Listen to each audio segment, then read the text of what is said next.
everyone. Welcome to Club Rats. My name is John. Faraz. I'm Jesiah. So tonight we have the Arizona Cardinals at home against the Seattle Seahawks.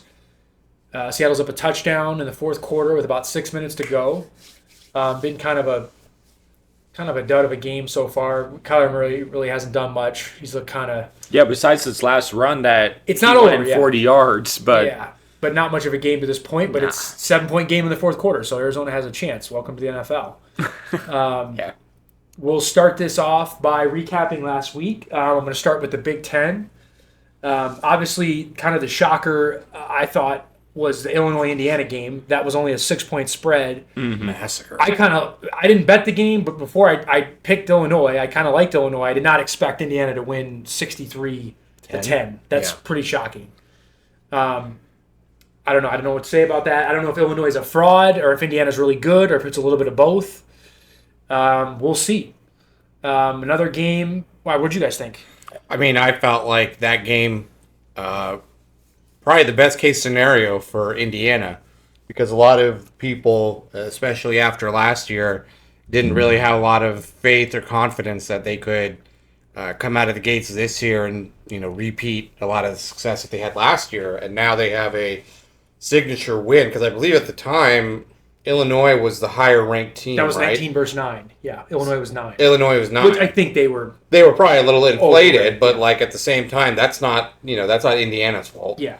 That's You don't see teams in the top 10 lose by 53 in any scenario, really. So, but for Indiana, a win like that, obviously for the committee is going to stand out, especially if Illinois can kind of right the ship and be competitive in the Big Ten going forward for the rest of the season. It could be a massive. It could be a massive win, especially the nature of how as dominant as they were. That could be a win that just keeps on giving.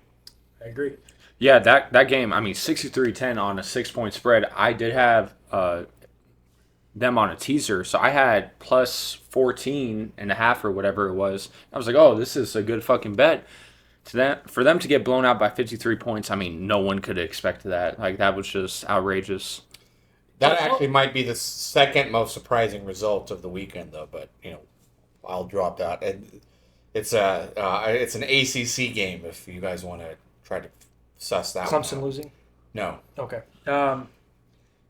Also with Indiana, you have Curt Cignetti. He's kind of the outspoken coach. He's the guy famous for saying, "Google me, I win." Like, so he kind of puts a target on his back. There's definitely.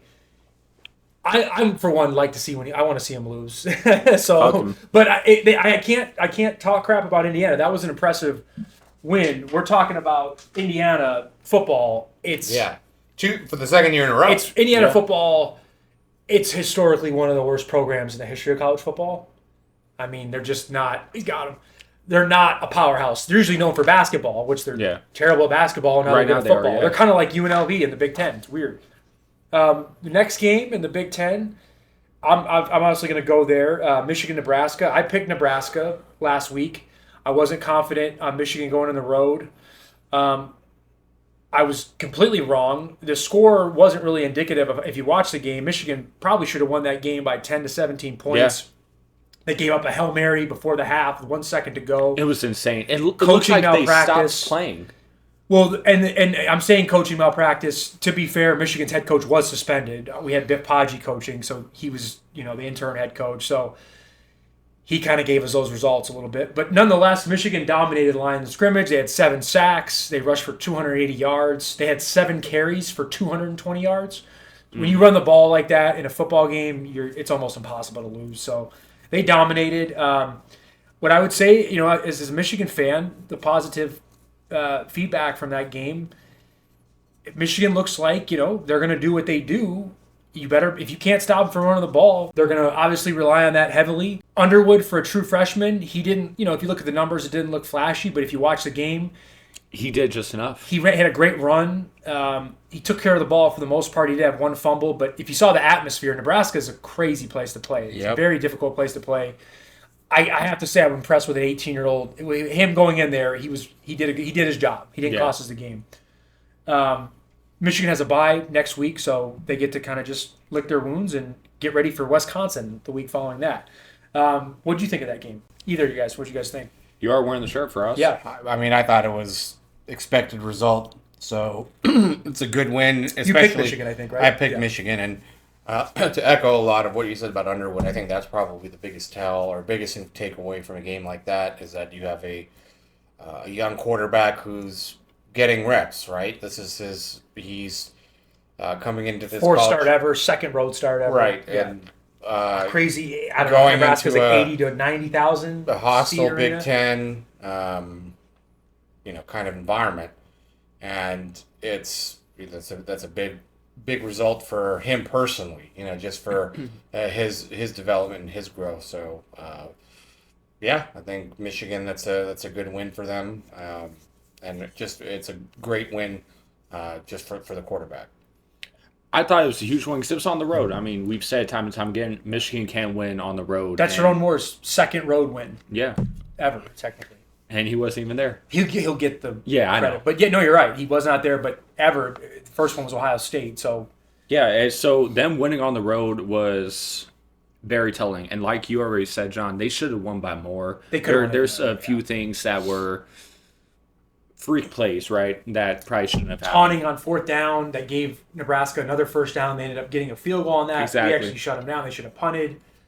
There was 3 points. The Hail Mary, there's 10 points right there. In the first quarter, the Michigan receivers dropped 2 touchdown passes. Mm-hmm. One was on a trick play, and the other one was from Underwood. The guy bounced right off his hands out of bounds. That was another 7 points. So right there, you got 17 points. Exactly. Kind of a sad stat for Nebraska, but I like Nebraska as a program. I'm not a big Matt Rule fan. He kind of jumped on the sign stealing is why Michigan won train. I guess we were stealing signs again because we won again.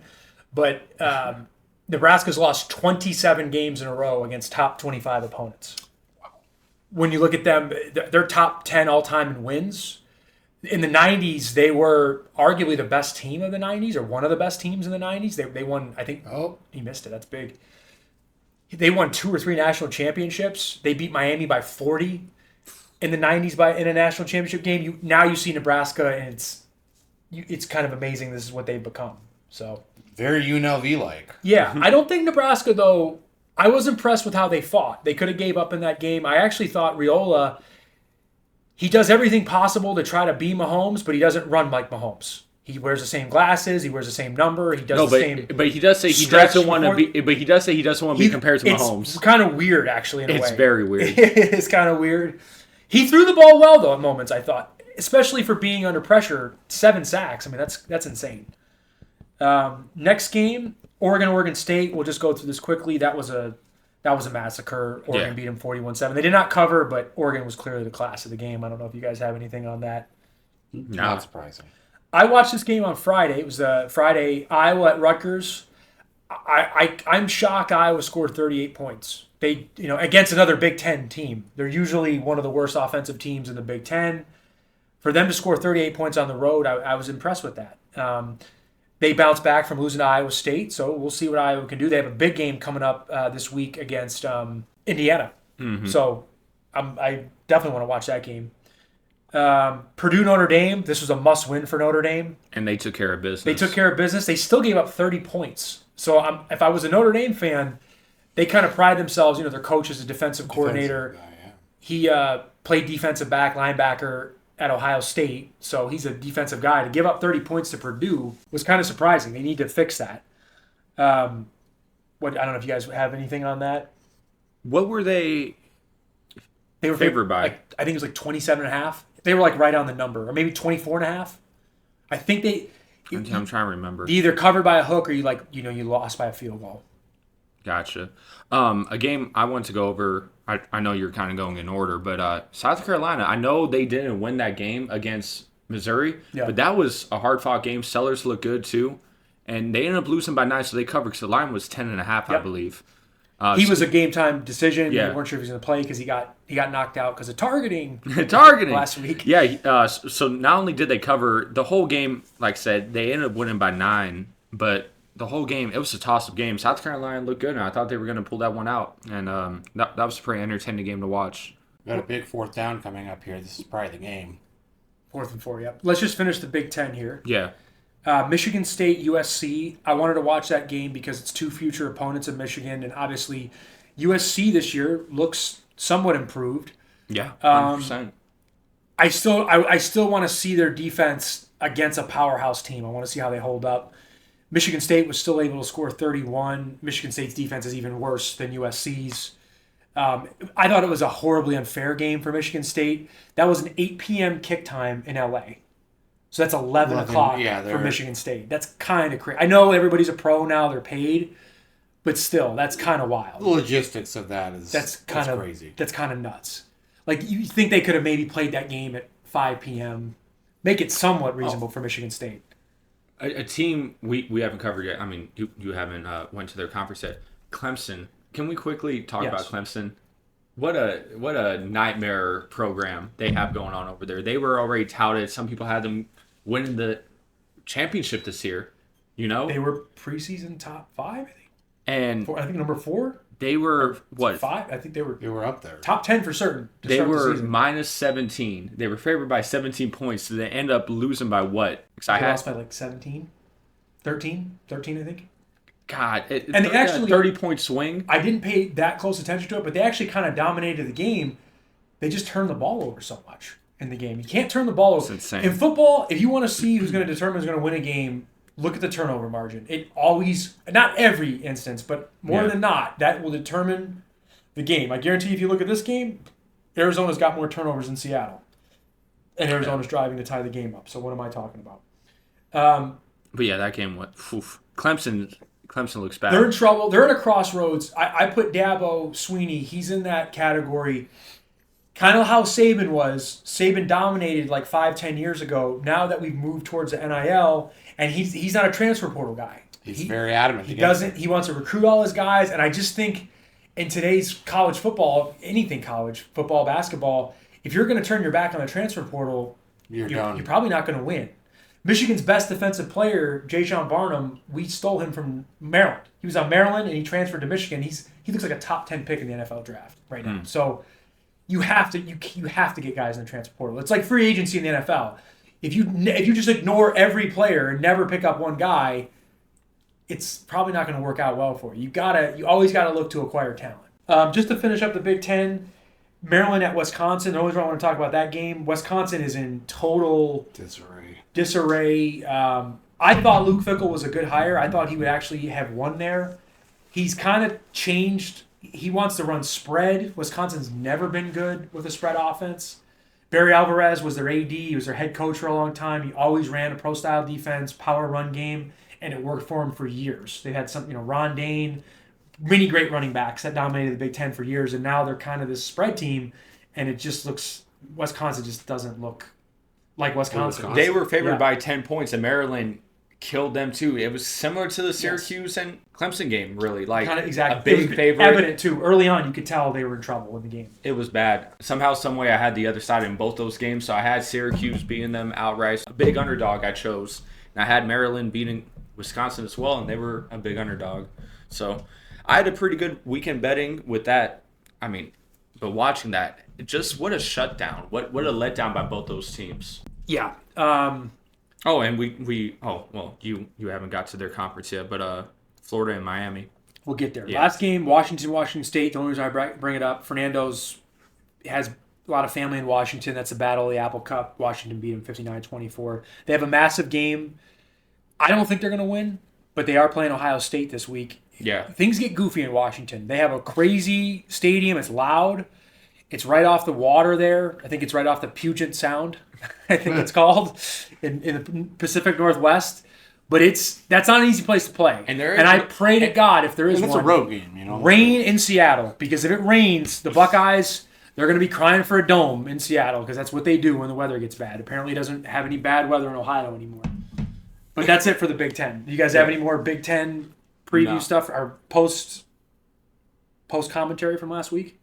Nothing beyond what we... Tell me what conference you want to go to, Jesiah. SEC, ACC, or Big 12? Let's do SEC. SEC, okay.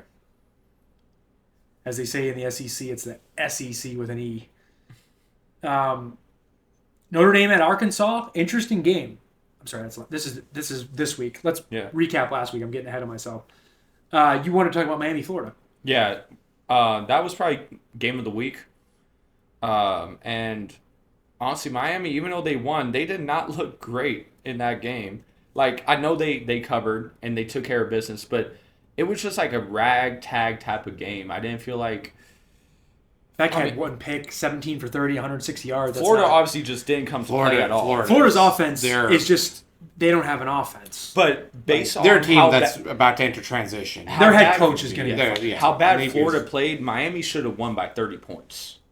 Probably. I mean, I'm looking at the stats. Lagway, the Florida quarterback, threw for 61 yards. I mean, and they only ran for 80. So really, 141 yards of offense. You're not going to win many football games with that. Miami took care of business on the run game. Fletcher had 116 yards, and even their backup Brown had 80 yards. Beck didn't really have a great game. He threw 17 for 30. Like, that's almost 50% completion. That's bad. They did rush for 184 yards. That's impressive to do that against that Florida defense, because Florida still has, even though it's Florida, they have athletes. They always have somebody on defense. Mm-hmm. What else in the SEC? I thought this was a great game. Auburn at Oklahoma. Yeah, great game. Auburn had a chance in that game. They got backed up late. They weren't able to put a drive together. Oklahoma's defense,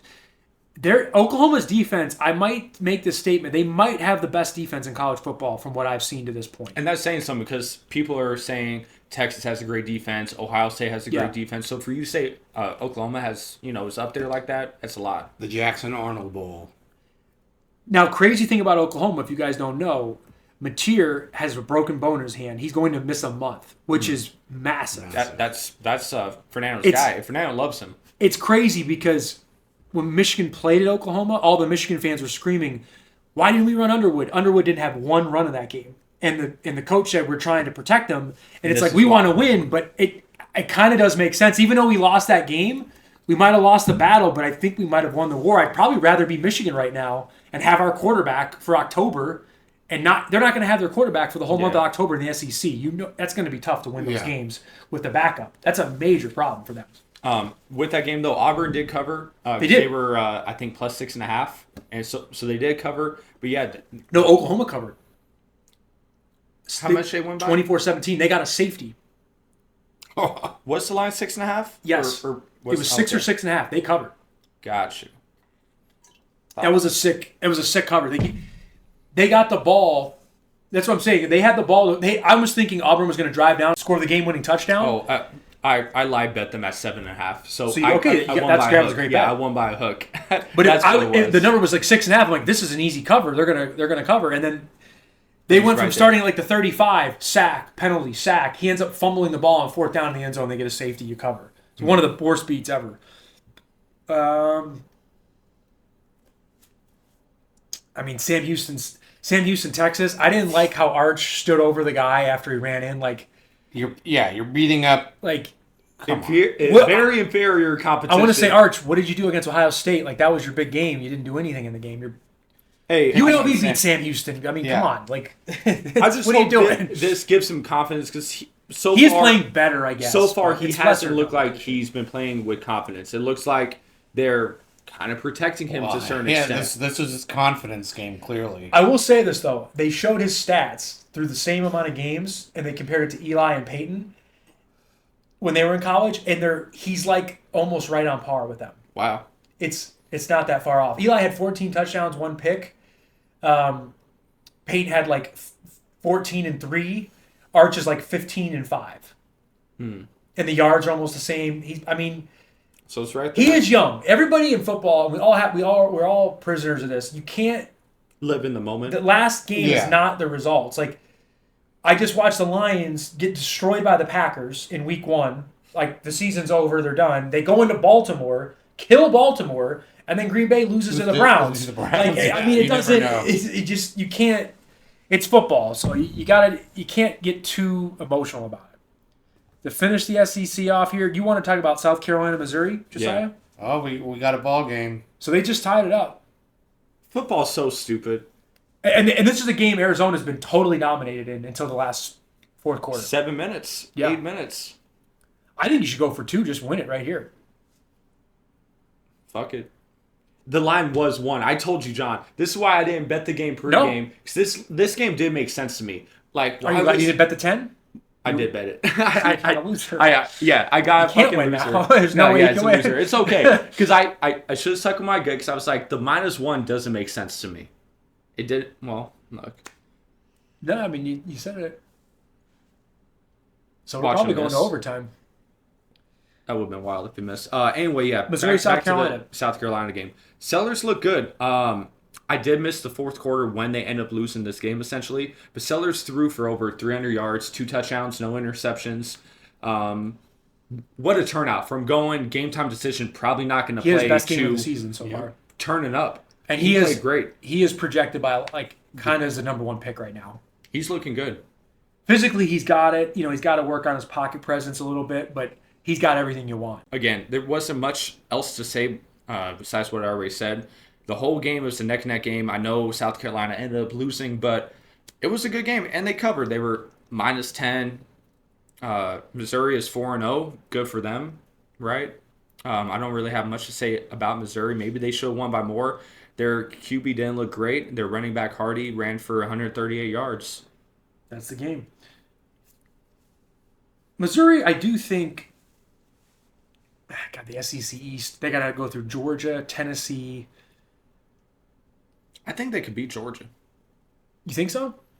I wonder what the line will be. It better be in South Carolina. I don't think they're beating them in Athens. I'll just talk about them briefly because they are 4-0. Mm-hmm. Mississippi State beat Northern Illinois. I don't know how good they are. They did beat Arizona State. You know, you're 4-0. They have a pretty big game coming up this week, but for them to be 4-0, they're kind of, you know, they'll take it. Who do they play next? They're at A&M, so no, excuse me, they're getting Tennessee in Starkville, Mississippi. So we'll see what they do with that game. It's 7.5 line. Sorry, which game? Mississippi State is going to play Tennessee. Yep, and it's -7.5.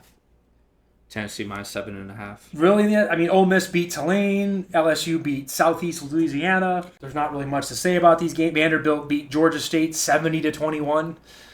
Vanderbilt, they have a quarterback. They're tough. Yeah. Arkansas lost by a point to Memphis. That's got to sting That's a a little huge bit. win for Memphis. Yeah. That was a crazy game because Arkansas had the game in the bag too. Actually, in-game them and thought it was a lock.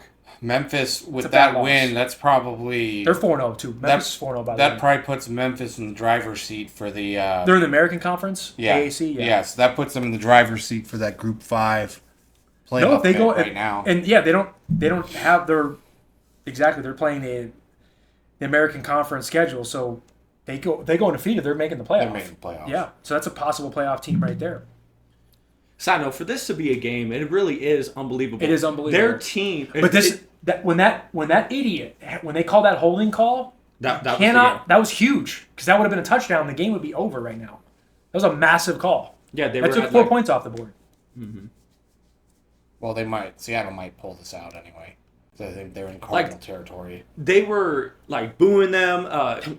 Marvin Harrison was getting booed on the bench because he dropped a pass that resulted in interception. Every pass from Murray to Harrison is like an interception. Yeah. It's like, it was just bad news bears for the Cardinals. The crowd was booing them. Even the announcers like, this is not good. For them to fucking come back like this, it's football, man. It's never over. It's never over. This is the year of comebacks. Football's the one sport too. When you have a chance to put a team away and you don't do it, as a Buck fan, you know this. If Baker Mayfield has the ball and it's one score or less, especially in a regular season game, he's probably going to score. He's probably going to do something to score and win the game or tie it or whatever. Finds a way. Let's jump into the ACC last week. You wanted to talk about Clemson at Syracuse. He had a great press conference.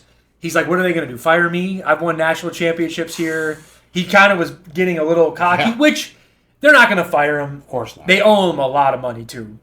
I think he's got anywhere from like a $50 to $70 million buyout. He's going to get a lot of pressure, though, to change his recruiting philosophy. Well, one thing, too, he played wide receiver for Gene Stallings at Alabama, who played for Paul Bear Bryant. So he's Alabama royalty. He was a 2-time captain. I think when Alabama fires DeBoer, Does he go Yeah. back home? I think that would happen. that could happen. I was going to say the ACC game, probably the most Yeah, what do you wild. wanna talk about? It was Cal losing to San Diego State, 34-0. Not even a game. Cal was undefeated. Yep. The only reason why I paid attention to this game, the quarterback for San Diego State is Jason Denegal. He was the backup quarterback. He didn't play last year, but he's at Michigan. I wonder why. I wish he did play. After that performance, I mean, he was 15 for 18, 189 yards, 1 touchdown, no picks against Cal. I don't know how good Cal is. You don't usually see a Mountain West team beat a Pac-12 team, former Pac-12 team, now ACC team, 34-0. And San Diego State isn't particularly No, well regarded. This in isn't Mountain vintage West. San Diego State either. Yeah.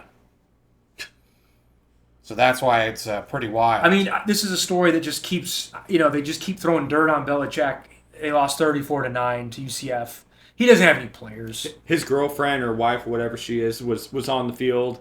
Asking for concession money to get, to buy a snack or something. That's a joke. I'm like, he had $5 to go buy some popcorn or ice cream. They were bar doing or cotton something. candy. Yeah. They were doing something, but his back is to the field while the game is going on. It's a bad look. It's terrible. It's a bad look. When do you ever see that? They're paying him, was it 10 million, 8 to 10 million a year? Yeah. It's not good. I think if North Carolina could go back in time and not do that deal, I don't think they would. You still think they would sign Belichick? I think they would. Because of the name, and I don't know. That's a lot of money. I think you can get somebody better. Yeah. maybe. But they've never been a football school, So for them, They have not. They're not. For them to lean into this to kind of a leap of faith, probably worth the $10 million, and they're probably selling out their games. Like people are going to see the show. Initially, they had some buzz. They're going to see the show. Initially, they had buzz, but when you keep losing, you only go to so many games. Yeah, And they're not really competitive. Anytime they play anybody, that's in. game. So Seattle just wanted a walk-off kick, no time left. And they covered, so the one would have came in. But it was a sweat. It was never a doubt. for no reason. They were up by, I think, 17-3. 17-3. 17-6 with 12 minutes left. Yeah, it was 7 minutes when they actually scored the touchdown. Yeah, that's wild. That No, it you're ended up right. being a game. Down 2 scores with 12 minutes, but then they're down 1 score with 7-8 minutes. Unbelievable. Really, and I mean, ACC, Florida State played Kent State. Nothing really going on there. Total domination. Georgia Tech beat Temple. Virginia Tech destroyed Wofford. I will say this for Florida State. They were, what'd they go last year? 2-10? Yeah, they were miserable. They look like a playoff contending team this year. Yeah. So you have to give their coach, Norvell, credit. It's a big-time turnaround. Duke, NC State. Duke won 45-33. Virginia, Stanford. Strange game. Stanford coming all the way out to Virginia. 48-20, they got killed. Stanford just looks dreadful. Which was to be expected. When you go across country like that, it's usually not a good sign. No. Last conference we're going to go over here, Big 12. Let's see what we got in the old Big 12. TCU at Arizona State. Actually a pretty good game. And TCU, they're ranked. They're top 24. They can score. Their quarterback's fun to watch. TCU, I don't look at them as really a playoff contender yet, but they're in the mix. If they're going to do anything, they got to win this game. Houston at Oregon State. God, Oregon State's 0-4. They're just a disaster. Side note about TCU playing SMU. It was essentially a pick'em game. I think TCU was only favored by maybe 3.5. Because I remember talking to Fernando in the morning about that game. And not only did they cover, 11 doesn't say the whole story. They were winning the whole game from start to finish. Yeah. So last week, Tulsa beat Oklahoma State 19-12. That's the end of Mike Gundy. He's a man and he's on unemployment. So as soon as I saw, I didn't watch the game, but I did see it, on the ticker. And as soon as I saw that result, I was like, well, that's the final nail in the coffin right there. You can't be at Oklahoma State and lose to Tulsa. That's first loss at home to Tulsa since 1951. Yeah. So that'll end that for you.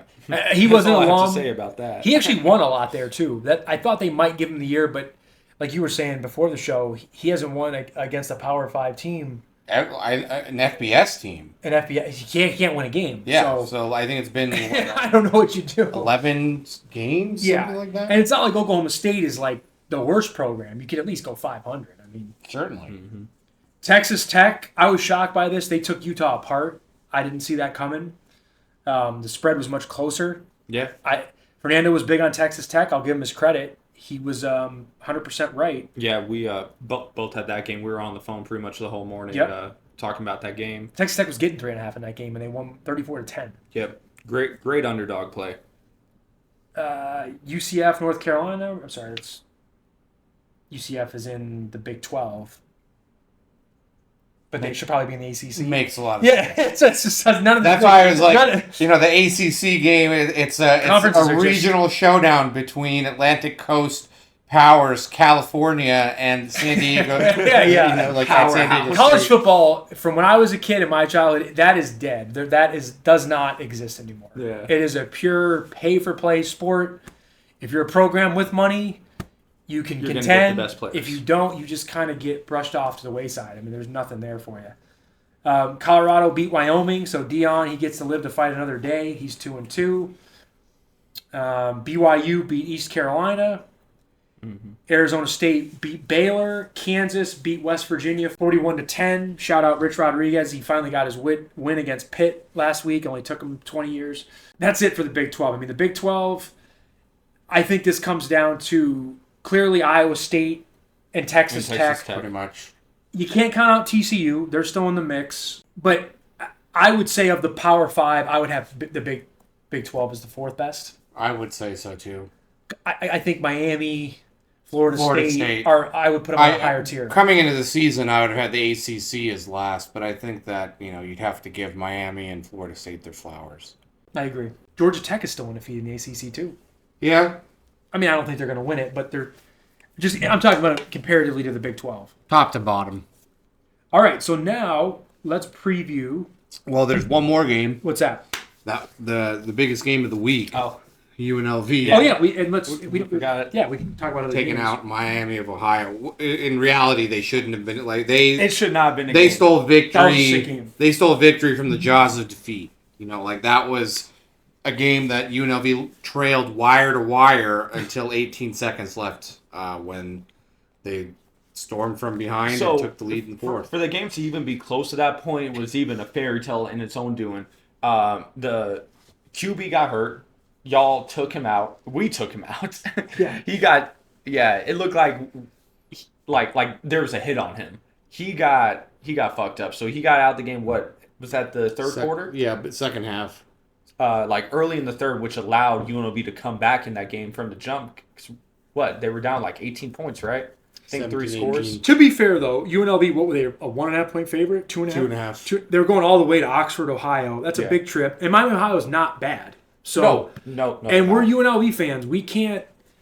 Again, I just went from in between 20 years watching them win in person. Yeah. So I'm not going to. I still haven't seen them win in person. I am not going to complain about any victory. They're 4-0, and they didn't quit on their team. They could have quit. Yeah. You have to give the head coach. The first game, it was kind of looking dicey, but I hope we can keep him. Yeah. Dan Mullen looks like he's a legitimate coach. His name's already been coming up and. A lot of the openings that have been UCLA, Virginia Tech. I haven't seen him, linked to the Oklahoma State opening, but if Michigan's physical. If they win, if UNLV wins a couple more games here, that chatter is probably going to keep intensifying. I think Florida fans, Mullen was he had actually a pretty good record at Florida, and they fired him. In retrospect, they probably should have just hung on to him. I don't think they would have fallen off a cliff like that. And especially the biggest knock against him, especially from Florida fans, was he didn't really have a proclivity for not the greatest recruiter, yeah. But that was at the time when recruiting was a totally different ballgame. Yeah, he couldn't beat out Nick Saban and Urban Meyer when they're paying God knows what under the table to guys. He wasn't doing that. But now Florida can pay. Florida's going to get players. I think he'd win fine there, And he clearly does have an impact on quarterbacks because Calandria has looked pretty good. Really good. All right, let's go through the Big Ten first for Week 5. We'll go through each game. We'll just get out who we think's going to win. You know, if there's any feedback or whatever you guys want to talk about, go for it. USC at Illinois. USC, That's an interesting one. very interesting game because USC's coming off a real high. Their offense looked great. And a real low for Real low for Illinois. Which, as I was kind of saying earlier, you can't get too emotional. It wouldn't shock me if USC lost this game. This is a cross-country trip, too. It's a 9 a.m. It's going to be 9 a.m. their time to start. So It's 6 a.m. it's for Champaign, here. Illinois. That's kind of crazy. That's going to be an early start. USC is only favored by 6.5. And this is It's 7 on Caesars. 7. Okay. This is actually one of my plays. I'm taking Illinois. I am too. I don't know if Illinois is going to win. I think they're going to make it a game. Yeah, I like the plus Say what 7 you a want, lot. Russ. What do you think? My favorite thing about this game, I like the points. It's 61 points. I'm going to take the over on that. Neither team. I watched USC Michigan State closely last week. Neither team's defense looks amazing. It wouldn't shock me if Illinois put up some points, and USC is going to score probably. Exactly. So I like the over 61, but even the plus 7. So if you're expecting it to be a close game, you have to take the over on points. I'm going to take USC, but I don't feel really confident in anything beyond. I feel like they'll win, but it wouldn't shock me if they won by like a field goal. Yeah. Or something kind of lucky. We'll see. Mm-hmm. Next game, big game here. Rutgers at Minnesota. Minnesota's 4.5 on ESPN. Maybe what do you have? 5? 5.5. So a whole point more. I like Minnesota in this game. I don't know if they're going to cover, but I think they'll win. They're at home. I don't know much about them, honestly. PJ Fleck he's a solid coach. This is a game I'll wait to bet live. See Probably how not a it bad starts idea. off. Yeah, not a bad idea. 'Cause it's the early slate games. Like you could probably have a nice little like live bet action. Because if Rutgers gets the ball first and they score a field goal, the line's going to drop down to 3.5, You get a much more 2.5. manageable line, yeah. Yeah. So I'll wait to bet that game live. What about you, Faraz? I don't know a whole lot either, but so I'm inclined just to go with the home team generally. Yeah. Situations like that. Yeah, it's still Rutgers. They shouldn't be in the Big Ten. The only reason why they're there is because they're somewhat of a New York market, even though they're in New Jersey. That's the only Jersey reality. They've been there forever. Like, they're Jersey they're boys. ancient. Like Ancient.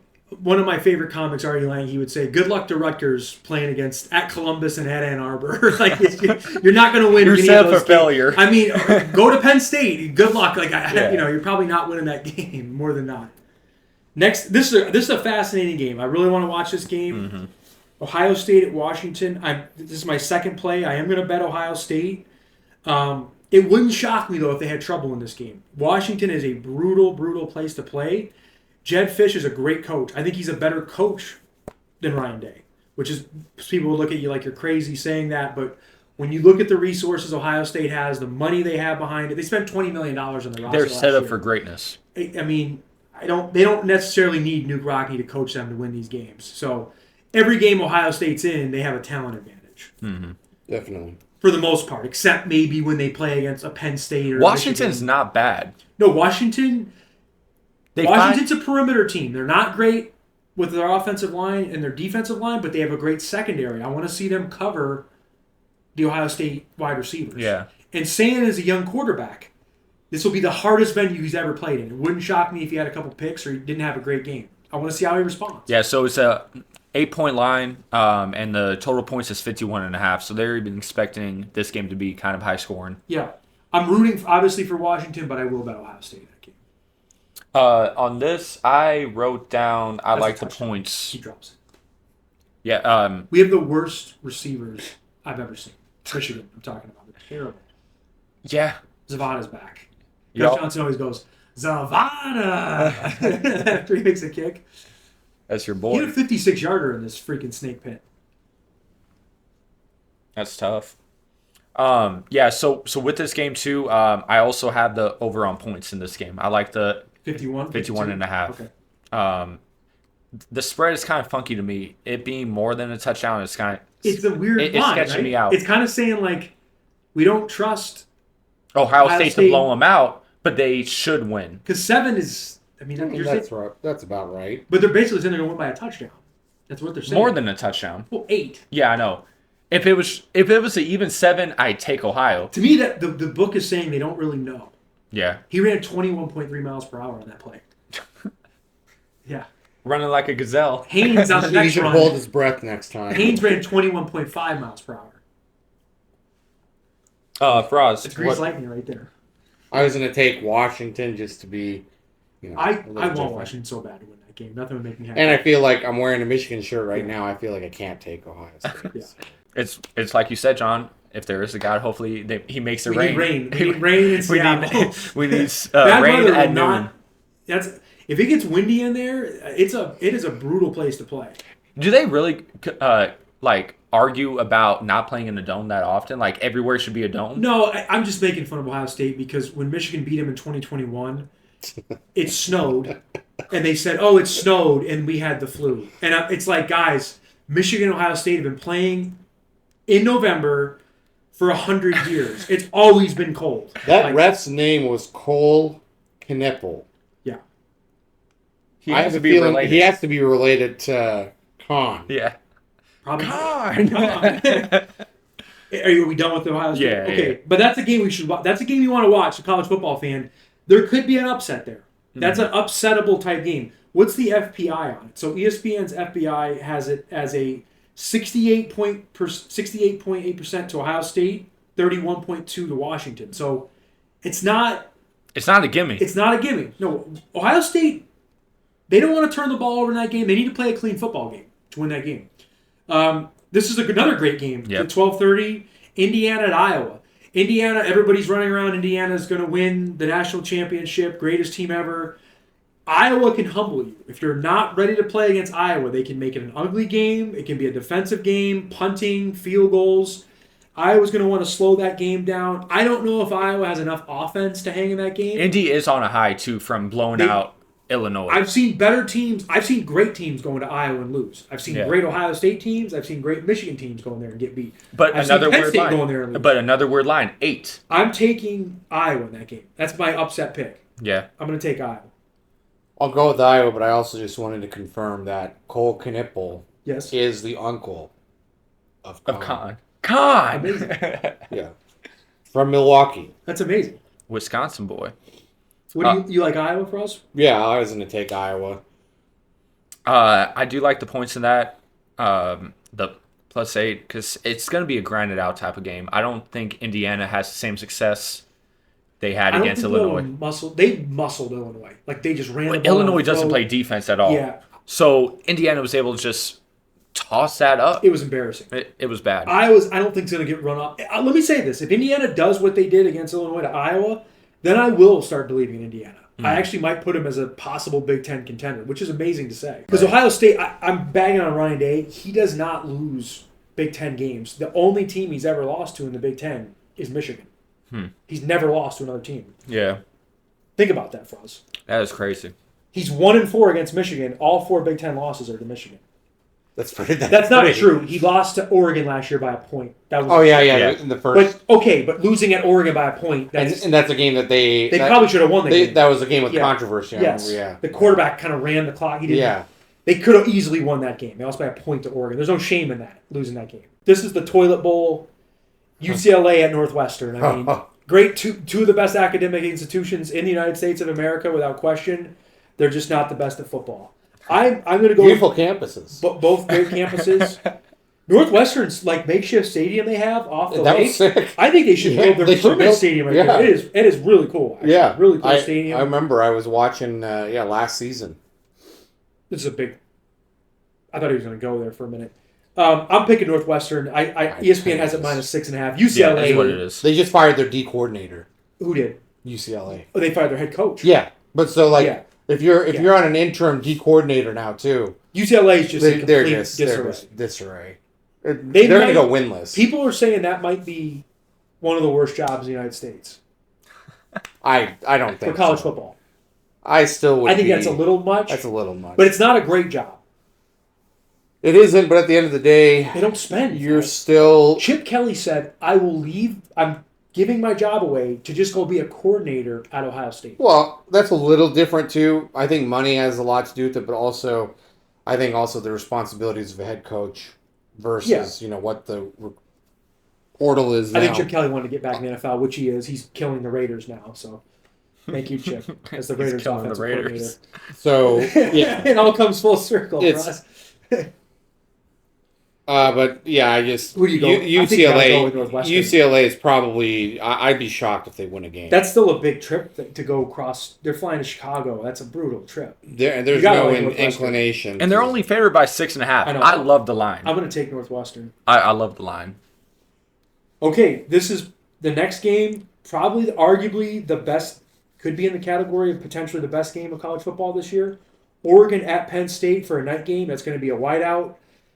That I want to see who gives this game away. Is it going to be Dan Lanning giving it away, or is it going to be James Franklin? My boss is going to that game. But to not make fun of the coaches, that's a great college football game.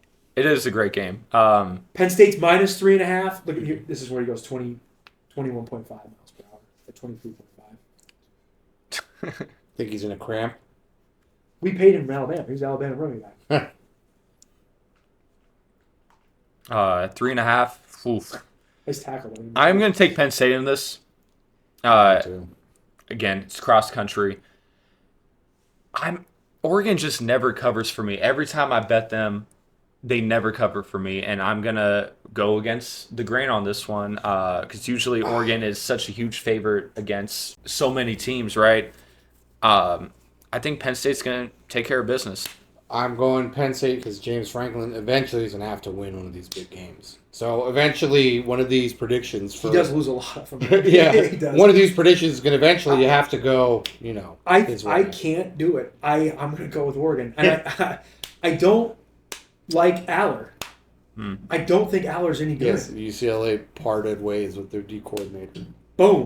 He just ate him. Jimmy Rolder again. Penn State probably should win the game. Going into Happy Valley for a whiteout, that's a brutal trip for them. Yeah. I do like their quarterback, though, better. Dante Moore, shout out. Martin Luther King, Detroit, that's where he's from. I think he's going to – I like him better than Aller. So it's 3.5. Give me the 3.5. I could see Penn State winning by a field goal, and you still cover. Yeah. That's a great game, though. That's a must-watch game, I would say. Certainly for the Big Ten. The winner of that basically puts them they're you can't say they're in the Big Ten championship game, but they have the inside lane. For sure. They win that game. What a slate though! Like great. This is just the Big every 10. game. Every game, yeah. Every game is a banger. This is like NFL games. Almost. Yep. Okay, let's go to. You want to do SEC or Big 12? Let's do SEC. SEC, Notre Dame at Arkansas. Again, Notre Dame is in must-win mode. This is a tough game. Going on any road game in the SEC is not a gimme. That was coaching malpractice. They should have called a timeout with 30 seconds left. You make them punt. You do not let them throw the ball in the end zone with a second to go. Almost cost us the game. Yeah. Could have cost us the game. Anyway, it's a must-win for Notre Dame. Oh, yeah, 100%. Arkansas just lost by a point. The line's only 4.5, so the book is telling you it's probably going to be a pretty close game, under a touchdown. So I'm going with Arkansas in that game. I don't like Notre Dame's defense. Have they held an opponent under 30 this year? It doesn't seem like it. So that's not good. So especially for them, they're a defensive team. I mean, that carried them to making the national championship last year was their defense. So that's not a good sign. So with you saying that, John, what I'm betting, I'm taking the over on this total points. I'm taking over 64. 64.5 is probably good. So yeah, I'm taking over 64. But if I have to pick a team to win, I think Notre Dame. Like we already said, they have to win. I'm going to go with the team that's more hungry and needs it more. I think Dame needs it more. See, I don't get into that because Arkansas is 2-2.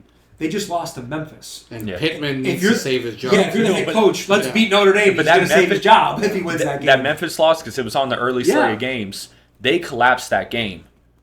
And I don't know if the players, they could just totally... You think they're in the tank? I think they're done now. The coach probably is done. I think he might have lost the locker room. The way they lost, because they were winning that game pretty much the whole way through, up until that last moment when they won.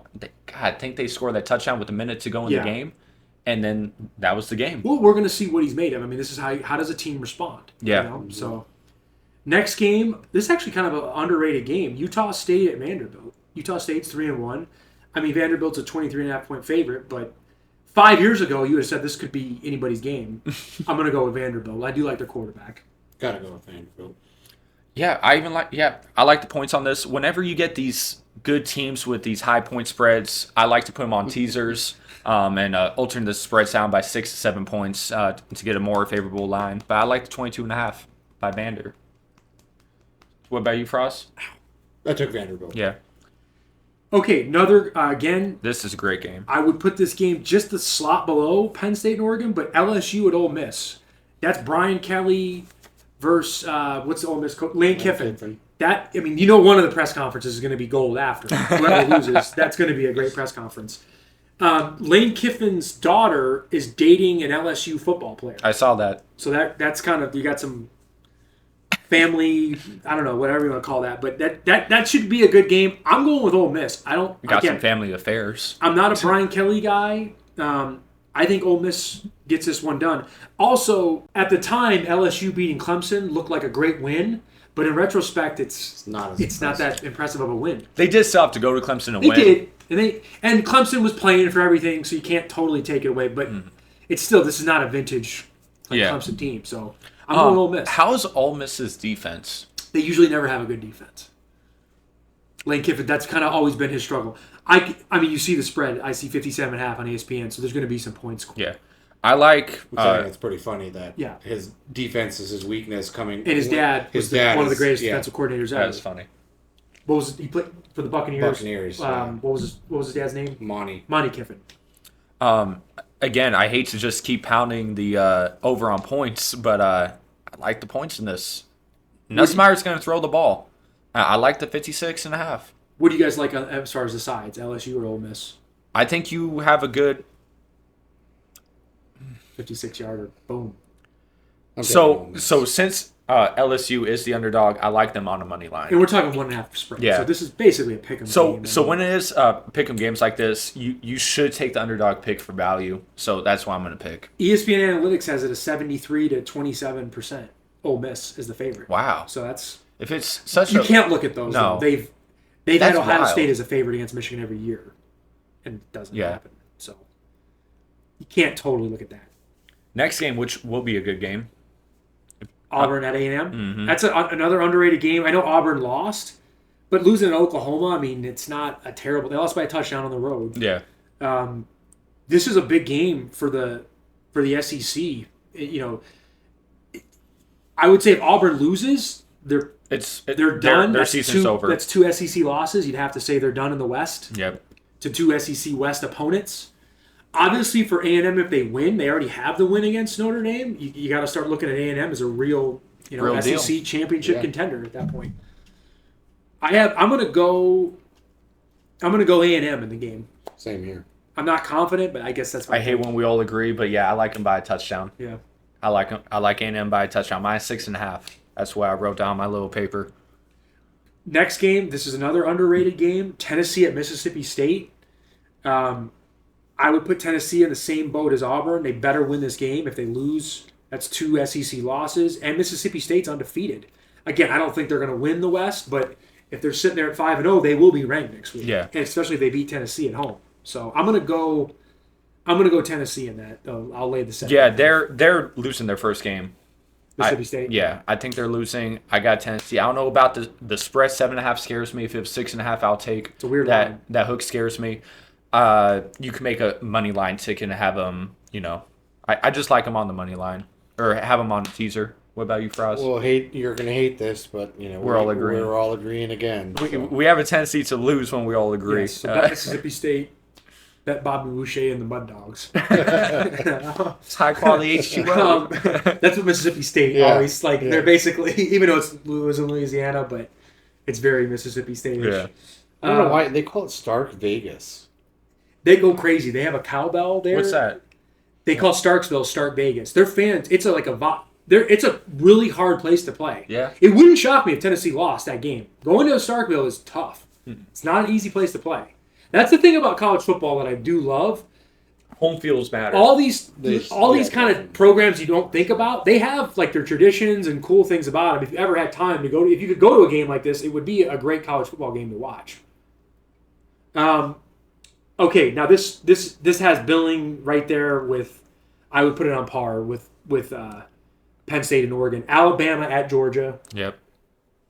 Not the Saban Bowl like it used to No, be. but it's still a big game. I mean, Yeah. And I'm going Georgia. I think Kirby finally gets his other win against Alabama. He only has one win against them, I think, in his career. So, which is saying a lot because Georgia's, I mean, they won 2 national championships in a row one year. So, I'm gonna go Georgia. I think DeBoer. I think he's in trouble. I'm gonna take Bama because I'm gonna think I'm just 2.5 Georgia. So they're only 2.5 point favorite. pretty close. Yeah, it's even 3 on mine. I'm gonna take Bama. This is the desperate win that DeBoer needs. And the ESPN analytics, they have it as a 54-45. So it's Anybody's game. It's basically a coin toss. Yeah, Bama hasn't. When did they impress you? Like they with haven't DeBoer? looked good. I don't like them. Actually, I'm not crazy about Georgia either. I'm laying off of this game personally, betting wise. This might be a good live game to bet, but if I had to pick, I'll take the -3 Georgia. Alabama has not impressed me with DeBoer as the coach since they beat Georgia last year. Yeah. They had an amazing game. Their quarterback played great. He's now the backup in Seattle. But I don't know. DeBoer it doesn't seem like it's working down there. So I'm going Georgia. And that's a must-watch game, I would say. Mm-hmm. I think you have to watch that game. Oh yeah, 100%. Georgia, they have to be considered a national championship. Of course, yeah. I mean, they're in the mix. This is a nothing game. UMass at Missouri. Yeah, who cares about that game? This is another decent This is a good game. Kentucky at South Carolina. Neither team's going to win the SEC, but this is going to be a competitive game. South Carolina's 5.5. I want to see how Lenore Sellers does his second game. I want to see if he can put another game together. I'm going to take South Carolina. I think they get a win here. Sellers is the real deal. You said it from the start of the season, John. I know you had that one dud game. I think it was week 1 or Yeah. I think it was week 2 was the dud game because week 1 he looked okay. Yeah. I like Sellers and I like South Carolina. I think they take care of business there at home. 5.5 point spread. Like I said, you can make a nice money line ticket with Tennessee. You have South Carolina on there, give you even odds. I like South Carolina. I'll take the 5.5 though. South Carolina. Do we want to go to the ACC now? ACC. So we got Florida State at Virginia. That's tomorrow. Virginia's 3-1. Florida State's 3-0. So could be a decent game. I'm gonna. I guess I'll go Florida State. Same here. I'm surprised the line's not higher though. It's even 7. That's only a touchdown. So Yeah. All right, that still indicates that Spooky things happen. there's it's a weird night though too. A Friday. Yeah, it is Spooky true. things happen on Friday night in college football. That does happen. Weird games. Georgia. Who do you want? Oh yeah, I'm laying the 7. Take Florida State. Okay. Yeah. Georgia Tech at Wake Forest. There's going to be points. The line's 60 points, so they're expecting it to be a high-scoring game. Georgia Tech. I'll take them just because they're the surprise team. Yeah. I got them going 5-0 too. Yeah, you can make a nice teaser ticket with them. 14 is a lot, but what the fuck is Wake Forest doing in college football? Not much, right? They're a Couldn't tell basketball you. school. Yeah. Chris Paul, Tim Duncan. Timmy. Duke at Syracuse. I like the points with Syracuse. That'll be an interesting. That's an Syracuse interesting ACC game. Why is Duke favored? They're I don't favored know. by 4.5. I don't know why. I'm going Syracuse. I like the points. Syracuse impressed me with what they did going to Clemson. Very, very impressive. Again, we've been bashing on Clemson. Clemson is this year's FSU. I say it every week. Yeah. They're a big total letdown, but they're Total still a good team. They have good culture there. For them to be losing these games the way that they are, I think it's more of maybe a coaching problem. But Syracuse found a way to win that game. Yeah. But yeah, at home plus 4.5, I'll take that. Even if they lose, they're going to lose by a field goal. But they're expecting there to be a high-scoring game, another 60-point game. Not a lot of defenses in college football. No. Louisville at Pitt. God, I'll go Louisville because they're undefeated, but God knows what's going to happen in that football game. I don't know too much about either team, to be honest. I know Johnny Unitas played at Louisville in like the 40s. I think you 50s. could get good value with Lamar Pitt here. Jackson. Lamar Jackson. too. They have some quarterbacks. Yeah. I think you can get good value with Pitt here. Them being at home, being an underdog team, plus 155 money line. But I'll take the points plus 4 with Pitt. I'll take that at home. I mean, I could see it. Yeah. Cal at Boston College. That's the big rivalry. Cal, Berkeley, flying to the Great Northwest, flying to the Great Northeast. Just college football is perfect. A lot of cross sense. It should be a bowl game. A lot of cross country games. Yes, it's ridiculous. I'm just going to go Boston College because of travel alone. Easily. Yeah. And I mean, Cal's coming off of, they just got eviscerated by San Diego State. BC is favored 5.5, so that tells you all you need to know. Yeah. I actually went up to 6.5, so everyone is. I think on everybody is probably BC. They probably saw that result from last week. Virginia Tech at NC State. I mean, Virginia Tech's 1-3. NC State is 3-1. I guess I'll go NC State to win. I don't know about covering. It's 10.5. What is it, 11? It's still 10.5. It's a lot of points, even though they are clearly the better team. I don't know much about either team, but them being at home, I'll take the 10.5. Okay. Faraz? I'd probably go with the same. Yeah. Yeah.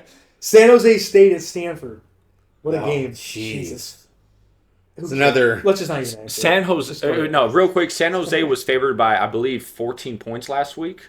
Really? And they got killed. They're 1-2, yeah. So they got killed last week. Yeah, and actually, I forget who they played. It's been kind of a down year for San Jose. San Jose State was kind of supposed to be like the second or third team in the Mountain West. Mountain West, yeah. Kind of contending for the title. Taking a shot at. They've been a letdown so far. One second, because I actually had them on a teaser, and it pissed me off. They were the supposed popular to be like a top pick. 3 team in the Mountain West. It was obviously the two favorites coming in were Boise and UNLV. They beat Idaho by 3, which UNLV pretty much did the same thing.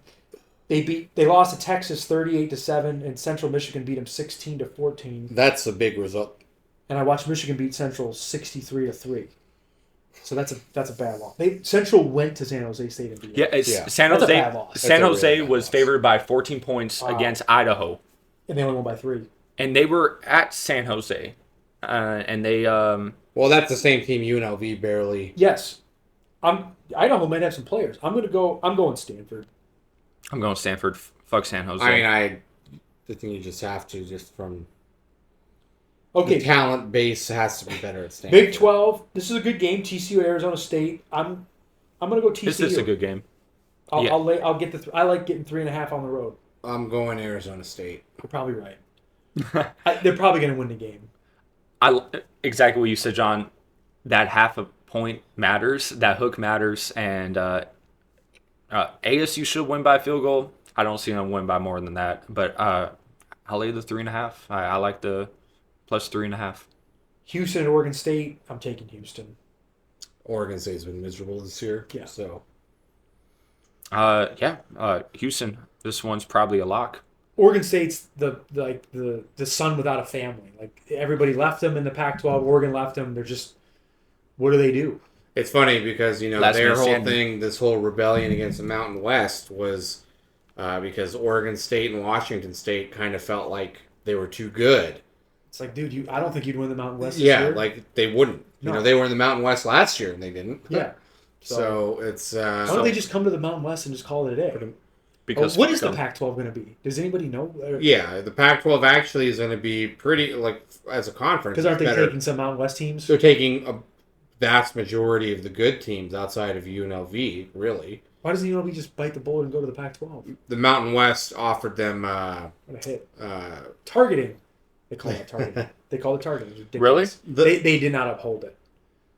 The Mountain West offered UNLV a significant chunk of change to stay in the Mountain West, basically. So UNLV is taking the gamble that the Mountain West next TV deal will be comparable to that of the Pac-12s, and with the incoming money that they're getting from the Mountain West, UNLV is set up to get a big chunk of change. But it's a gamble, because they definitely were pursued by the Pac-12. But yeah. Biff, after the game, said he's going to get some Haagen-Dazs ice cream, smoke a Cuban cigar, and have a heart attack and die. It's pretty great. That was a smart play to just run the clock out. Okay, Cincinnati at Kansas. I'll go Rock Chalk Jayhawk. I'll go Kansas. Minus 4.5. This is an early slate game. I'll wait for this game to start to bet live. That's probably. I probably like Cincinnati. if I had to bet, prior to the game, I like the plus 4.5, but I'd rather wait for the game to start. When these close games start early like this, I like to wait the first possession out. But plus 4.5, I'll take that with Cincinnati. Probably take Cincinnati. They probably should have beat Nebraska. They were right there with them. They had a chance to. So I think going to Kansas, hey, it's a field goal type game. Yeah. UCF at Kansas State. UCF is undefeated. I think they're gonna continue on, and they're getting points. I'll take plus 6.5 with UCF at Kansas State. Kansas State hasn't been good this year. Yeah. Another early game, I like out the gate, though, the plus 6. I will take that because I do think they end up winning this game. So this game I would not bet live because UCF should win this game. And what you're saying is a great thing to say if you're betting. If you're watching a game and you don't know, you're previewing the game and you want to bet it and you have no idea, it's okay to watch the game for a quarter. Watching the game, you get a total feel for it. You can see how the coaching is, how this player looks. Then you can make a way more informed bet. Now, The line will be different with the in-game betting, but it's still, sometimes it's worth it to just wait and see how the game's going. Instead of before, and you're way off, Weight of possession. So with this, if you do like UCF out the gate, they're plus 196 money line, so that's great value. They should win this game outright. This is a great value pick here. It's something that seems too easy to me, though. The team that's undefeated, 3-0 on the road against 1-3, they're getting a touchdown. I'm pretty bad to, knowing where college teams are. Where is UCF? Orlando. Central Florida. It's Orlando. Yeah. So they're not traveling that far to Kansas No, but they're going State. to Manhattan, Kansas, which is known as a Little Apple. And it is a pit. Yeah. Kansas State's a tough place to play, yeah. In basketball and football. It's not easy. Got you. That's why they're favored. Yeah. But still, though, Kansas State almost lost to, was it North Dakota State? They won the last play of the game, damn near. This is who North Carolina played last week, right? And they killed UCF. UCF killed North Carolina. Yeah. Scott Frost is back there, and he's good there. He's good. Yeah. He couldn't win in Nebraska, but he wins in Central Florida. Yeah, I like UCF. I like UCF money line. Oh, put on Deep Blue Sea. No. I love Deep Blue Sea. So bad. So terrible. I saw it in theaters It's great. when I was a kid. So bad.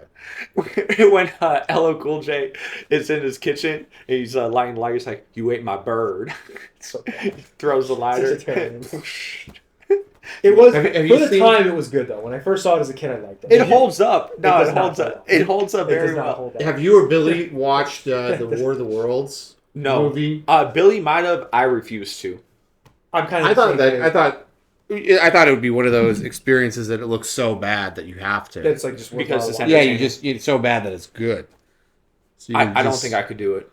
Oh, hey, speaking of bad movies, Him is a total nightmare. I heard one of the worst movies of the year, and it's such a big letdown. Did you watch it? You saw No, it? not yet. But Billy and Fernando can't say anything good about it, and that's saying something. Like there wasn't one good scene in the movie.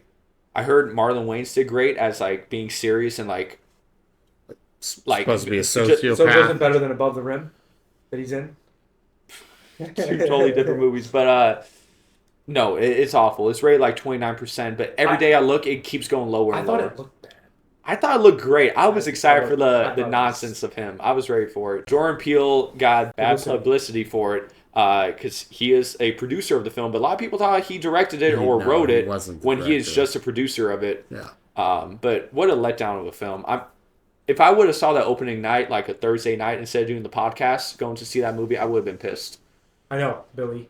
This is a message from the future. Yeah. Baylor at Oklahoma State. Post Gundy. Yeah. The post Gundy era begins. Hey, they're getting 20.5. I think they'll be fired up for whoever the coach is. I think they'll cover that. I don't think they'll win, but I think they'll cover it. I could see that. I'll take. It's 3 touchdowns at home. I'll take Oklahoma State. And Stillwater. I don't know though. They're so bad. They've been getting emotional rocked. Yeah. They've been getting rocked, man. Yeah, but what do you got? Oh, sorry. Let's just wrap these up because we're almost done here. Yeah. With this, I mean, it's a shit game. Who cares? We can just move on. If I had to pick, like what you said, John, I'll take the points at home plus 20.5. Let's wrap it. We'll do actually these other two are ranked, but this one's not. Utah, West Virginia. I'll take Utah. Oh, easy. He's gonna get easy. Him. Oh my God, he's gonna get Rich Rod in like a freaking pretzel hold because he's fun. I'm betting that game personally. I'm taking Utah. I'm laying the 12.5. Oh yeah, I think this one's a lock. Honestly, I think that's a great bet. Arizona at Iowa State. Iowa State's 14. I think Iowa State. I have them in the running to win the Big 12 still. They're only laying 5.5 against Arizona. That is a line of, I don't think the book really knows. Arizona's 3-0. That should be a good ball game. It did jump to 6, so people are pounding Iowa State. I don't like Arizona. I'll take Iowa State easily as well. Iowa State. BYU at Colorado. I'm rooting for Colorado. I think BYU's going to win. This is game I'm not touching. BYU should win. I don't see them win by a touchdown though. And that pretty much concludes our college football. My official picks for the week are Illinois. I'm going to take Illinois plus the points. Ohio State laying the points. Ole Miss minus 1.5. Iowa plus 8.5. And I'm going to take Georgia minus 2.5. Those are my 5 picks. There you go. One tirade. Last thing about college football. The targeting rule. I'm for protecting the players. Okay? But they've taken it too far. The targeting rule is ridiculous. Billy sent that video of the guy targeting for Boston College. He literally jumped. He launched his head off the ground. Like, that was targeting. That is a targeting call. I got no problem with that. Some of these calls are ridiculous. The guy, if he gets up immediately, and he's fine next play, that's not targeting. Like if you knock the guy out, okay, I think you should call it. I think that's a penalty. But if the guy gets up and their heads touch for like a second, it's not targeting. Like if the defensive player launches off the ground and leaves his feet, I got no problem with that being targeting. Also, can we get like 2 targeting calls before the guy's suspended, misses that whole game, and then suspended the next game? Fucked, Like that's a major. Our best defensive player got targeting call against New Mexico and he missed the first half against Oklahoma. It was huge. Like I don't like that how it rolls over to the next game. No, it's bullshit. Which nonsense is this? This is the thing. It's a great movie. Okay. I actually haven't seen it. They need to refine. They need to refine that rule a little bit. I know they're trying to protect the players, and I don't want to see some 18, 19-year-old kid get his neck broken. I don't want that to happen. But they've taken it a little too far. I mean, they called roughing the passer and targeting on a sack, and the quarterback still had the ball in his hand. He didn't throw the ball. What are you supposed to do? I mean, it's football. It's a brutal sport. Okay, that's my tirade. There you go. To open it up, so we were here for this game. Bills beat Dolphins 31-21. Pretty easy game. In the second half, first half was a pick'em game. Dolphins showed up to play that first half, but obviously Bills ended up taking care of business, right? Do you guys have anything to say about that game? John? Not really. Bills, Dolphins. I'm pretty sure we said everything we need to say last week. I don't like the Bills' defense to win the Super Bowl. I think Josh Allen is totally a Super Bowl winning quarterback. The Dolphins had a chance to win that game. They were driving to win the game. I didn't expect that. Now it's the NFL. You're not going to blow everybody out. The Bills got the win. I mean, there's no lock in the NFL. There is, no especially lock. This season. There is no lock. Speaking of what should have been a lock, Vikings bent the Bengals over. That game was, I think, a 2.5-point spread. If I remember correctly, because obviously both teams playing with their backup QB. Yeah. Bengals are a shit show without Burrow, and it also shows how great Burrow really is. Because if Burrow was here, you could argue they win this game. I mean, I was shocked. 48-10. Sorry, I didn't say the score. 48-10. I thought Carson Wentz played a great game. If you look at the stats, though, he was only 14 for 20. That's a good completion percentage, but he only threw for 173 yards. It was their defense. Their defense scored, 3 touchdowns? Yeah, the Bengals, I think they had like 4 plays in a row where they turned the ball over. So if you're in any football game, you turn the ball over 4 times in a row. You turn over once, you might not win. 4 in a row, you're done. Like, you got no shot. This game ended up being a very good game. Jaguars and Texans. Jags won 17-10. First time Jags beat the Texans in this era. Wow. And I got to say, Houston was, I think they were the favorite to win that division. They're 0-3. So they're in trouble. Yeah, there's a lot of questions surrounding, was Stroud a one-hit wonder? And you're not going to see me do this. I think Stroud is good still. Yeah, I like Stroud. I wouldn't give up on him. The Texans offensive line is bad. They don't block for them. They're so bad. And honestly, I think the coach isn't great. At first, I kind of liked Ryan. D'Amico Ryans? Yeah. At first, I liked him, but I think he runs such a safe style of offense and doesn't open up Stroud's full capabilities. I think year one, Stroud was playing with full,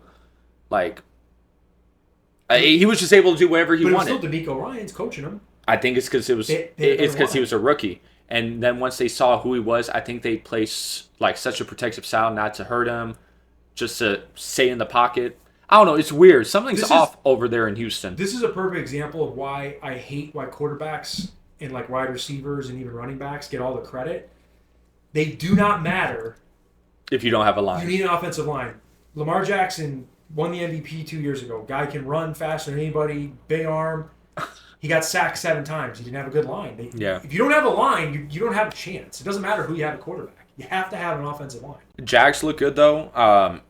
Texans still had a chance to win this game. I think Stroud threw a pick at the end of the game, right? If I remember correctly. He had 2 picks, so yeah, it's not. He only threw for 200 yards. And they didn't run the ball. They're missing their main running back. What's his name? That's the other issue. Stroud. Dow's out too, right? Yeah, but Tank's a third. But they wide receiver. He's big Collins still had Collins still had over 100 yards. Collins is good. He's great, but their other guys are But who's their main running back? He's out still. He got injured. He's the Oklahoma running back that beat up the girl. I think that's him. Joe Mixon? Yes, Mixon. If Mixon was here, tape, knocked the girl out. Yeah. If Mixon was, it was the third time. He's not a great person, but he's a great running back. He's a good running back. If Mixon was here, it gives Stroud a lot of relief because Chubb really ain't it. Well, let me say this for Chubb. His leg was literally going the other way when he got hurt in Cleveland. Yeah. His leg was dislocated and facing the other way. It's amazing he's even playing. Honestly, yeah. Next game, which this game ended up being a blowout too. Colts took care of business against the Titans. I thought maybe the Colts would come back down to earth, but Daniel Jones might be okay. He might actually be more than okay, right? Right now he's leading the league in passing yards, and they still haven't. Or I think they only punted once this game, so they broke the streak. Yeah, Colts are probably going to win that division. I mean, the Colts right now, I have them as a surprise of the NFL. Easily. It's not that they've won, like Tampa Bay's 3-0, but they could very easily be 0-3. The Colts are just they're taking people apart. I mean, they're winning by. You don't see teams win by 3 touchdowns every week. So not only that, they beat a team that was. I know it was only a 1-point line, but the Broncos, everyone was crowning the Broncos. Yep. Even we thought the Broncos would be better than 9.5 wins. I think we all had over. And the Colts won that game, obviously off of a flag, that field goal they ended up making. But they find ways to win games, and they're winning pretty easily. I think to me, they're the upset of the NFL right now. Oh, yeah. Surprise of the league, Daniel Jones is comeback player of the year. I don't think you could give it to anyone else right now. He's the leader in the clubhouse for sure. Next game. Sorry, Fernando. Raiders got their ass whooped. 41-24, and even that was kind of an asterisk because they gave the Raiders a touchdown at the end of the game. The Raiders a sympathy have touchdown. not looked good really since week 1, and when you consider who they beat, it was the Patriots. The Patriots aren't a very good team, so it just looks like it's going to be a tough year for the Raiders. More of the same, but at least the Raiders have direction, and I think we can all agree on that. The Raiders have direction. Legitimate coach. Sure. I'm worried about Genty. I think he might have some ego problems. And I think that's what Geno Smith is pouting so much about every fucking possession because Genty doesn't block. I was worried about Genty too, and obviously I wouldn't have taken him because you don't draft. You don't take a running back that early. But he is getting hit. All his yards are after contact. Yeah, he's getting hit in the backfield. They don't have don't have an offensive line, so. You don't have an offensive line. Put me a running back. Put Barry Sanders. Well, Barry Sanders might be able to do it, but there's certain back, and you have to have an O line. They don't. They don't have it. And Gino's not playing well either. He's and turning the also, ball I over. don't really blame Gino. They don't have receivers, which we knew this coming in. Brock Bowers is playing on one knee right now. Brock Bowers probably is the top 3, if not the number 1 tight end in the league. But they have no receivers. Genty is good for one breakout run a game, I've noticed. There's at least once a game he'll break out for 20 yards. I think he needs to gain more weight to be a power back, because I don't believe he's fast enough to be a... He definitely, I agree with you. Yeah. He definitely doesn't have, He doesn't have the top speed. well, he doesn't also have that make you miss. It's kind of like he hits the hole, and if it's there, he can go, but he's not going to juke you. So that's, if I'm drafting a running back, I think Adrian Peterson went 5. Is he as good as Adrian Peterson? No. Saquon Barkley went high. But Saquon Barkley is special. Yeah. I mean, he just rushed for over 2,000 Where yards did last year. Chris Johnson get drafted? He went to Tennessee. He was like a late Well, first yeah. round. Oh, like it was 21. late first round. Okay. But still, again, even more. He was like the 20th pick. Chris Johnson did way better. He's one of the He had a best I great saw run. of my time. He Like had a I great love couple watching years. Johnson. He was awesome. Anyway, Faraz, do you have anything to say about the Raiders or the Commanders? I mean, nothing that... I think the Raiders are definitely... They have direction, for sure. Yeah. They're going to have to let Pete Carroll and them draft, get some talent. I mean, it's a work in progress with the Raiders. They've run into the ground. So we're shitting on the Raiders. Maybe we should highlight the Commanders for finding a way to win this game and win it convincingly. And this is the Raiders going to Washington. Washington did make the NFC Championship game last year, so this is not. It's a big tough game. It's a big No win. Daniels though, but for them to win like this with no Daniels, it is a statement game. They won with their backup. Yeah, Marcus when Mariota. Daniels comes back, I think they're gonna come back with some vengeance and win some games that are pretty debatable. Next game, which we all kind of crown game of the week, probably Rams and Eagles, and God, what a shit show of a game this turned out to be at the end of the game. Though. Very entertaining. If anybody took the Rams, you can't be happy with this result because they were winning the whole game. They were up 19-6, right? Very bad beat. 26-7. Sorry, 26-7. 19 points. And you go from not only winning the game to then not even covering the spread. You got nothing. Just wild performance. Faraz, you said off the air, and I was saying this to some of my friends during the week. This was the week of the special teams. Yes. Every game had a blocked field goal or a kick return for a touchdown, and in some games, both happened. Yeah, it was unbelievable. I mean, we haven't touched on those games yet because those are probably the most notable results of the weekend. But special teams is definitely the name of the game this past. The Rams had 2 field goals. If they hit one of which, both were blocked, but they hit one of which, they win the game most likely. So Rams, Eagles, you had the Browns and Packers, and then, the Jets and Bucks. Yes.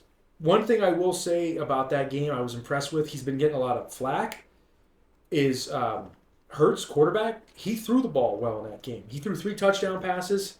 All in the second half. Now, the Rams have a terrible defensive backs. They don't have good corners. They have great pass rush. Yeah. So the Eagles gave him time. He hit him and A.J. Brown. A.J. Brown had 109 yards receiving on 6 catches. I'm sure he was happy to finally touch the ball. He looked great, though. And I was impressed with Hurts throwing the ball. If he could throw the ball like that, it wouldn't shock me if the Eagles went back-to-back. So, question for that then. Why did it take until the second half for Hurts to realize he has to throw the ball? Because the first half, he just kept trying to run it, kept getting shut down, kept getting shut down.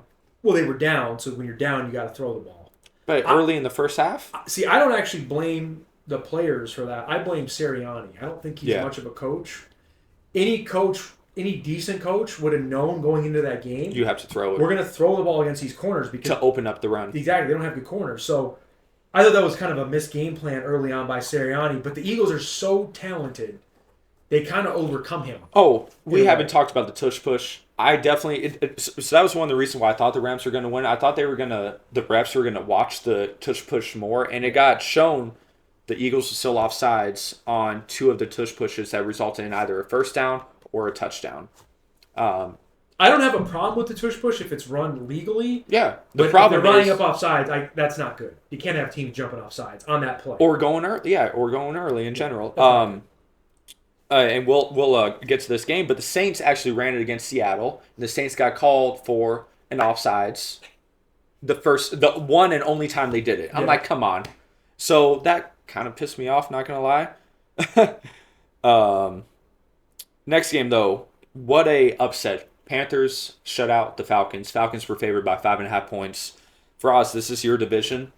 It's pretty shocking. I'll let you open it up. Yeah, this was coming into this year as a Bucks fan. The one team that I had pegged as, okay, this is the team that is going to be the most threatening as far as the Bucks' ability to win the division was the Falcons. So, predictably, everybody was kind of down on the Saints and the Panthers heading into the season just because of how bad they were last year. So to see the Panthers have their biggest win in over a decade in terms of the what a stat! I mean, to say they were going to win 30-0, that's shocking. It's shocking. It's really shocking. I'm a big Penix fan. I think he will be a great quarterback, but this was definitely kind of a setback game for him. 18 for 36, 2 picks.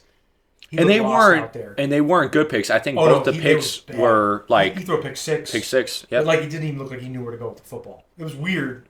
Weird game. I saw him say in the post conference, it was something like, "I have to throw the ball to the open man." That's usually what you got to do.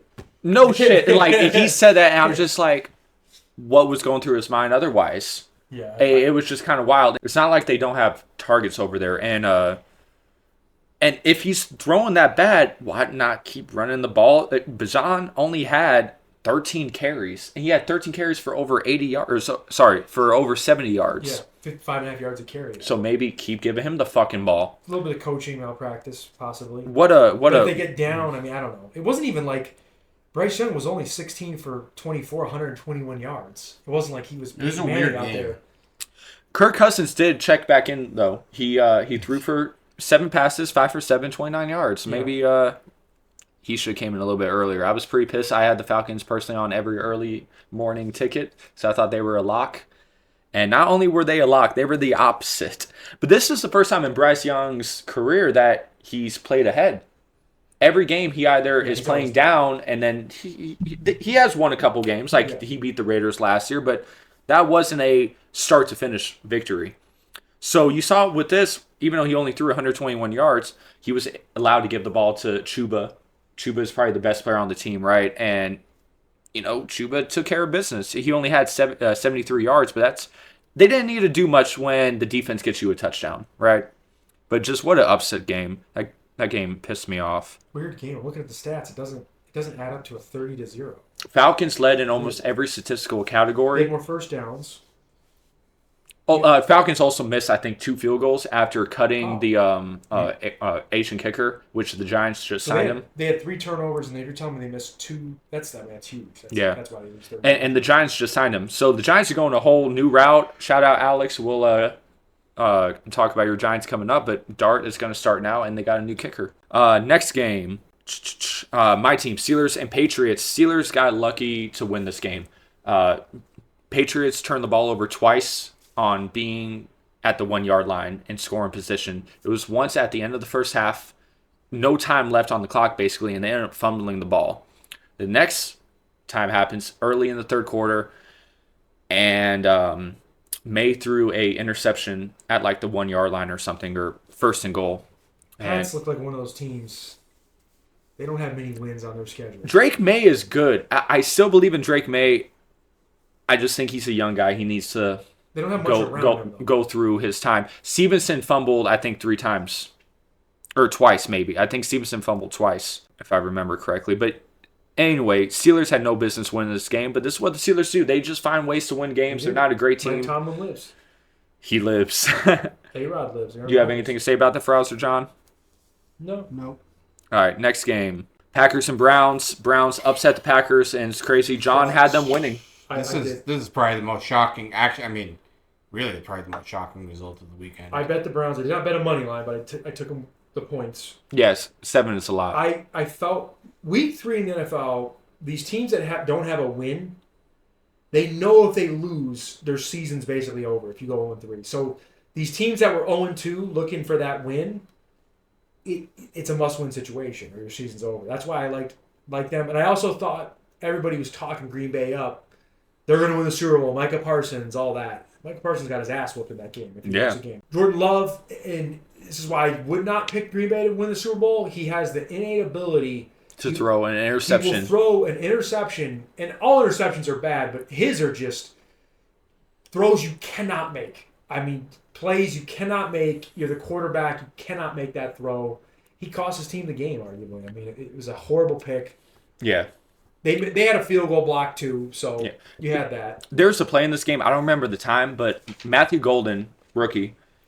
Texas? He's great. I have high hopes for him and his future in the league. But there was a play in this game where he caught the ball, and he had no one in front of him, and he just ran out of bounds. I saw that on the sideline. And he could have...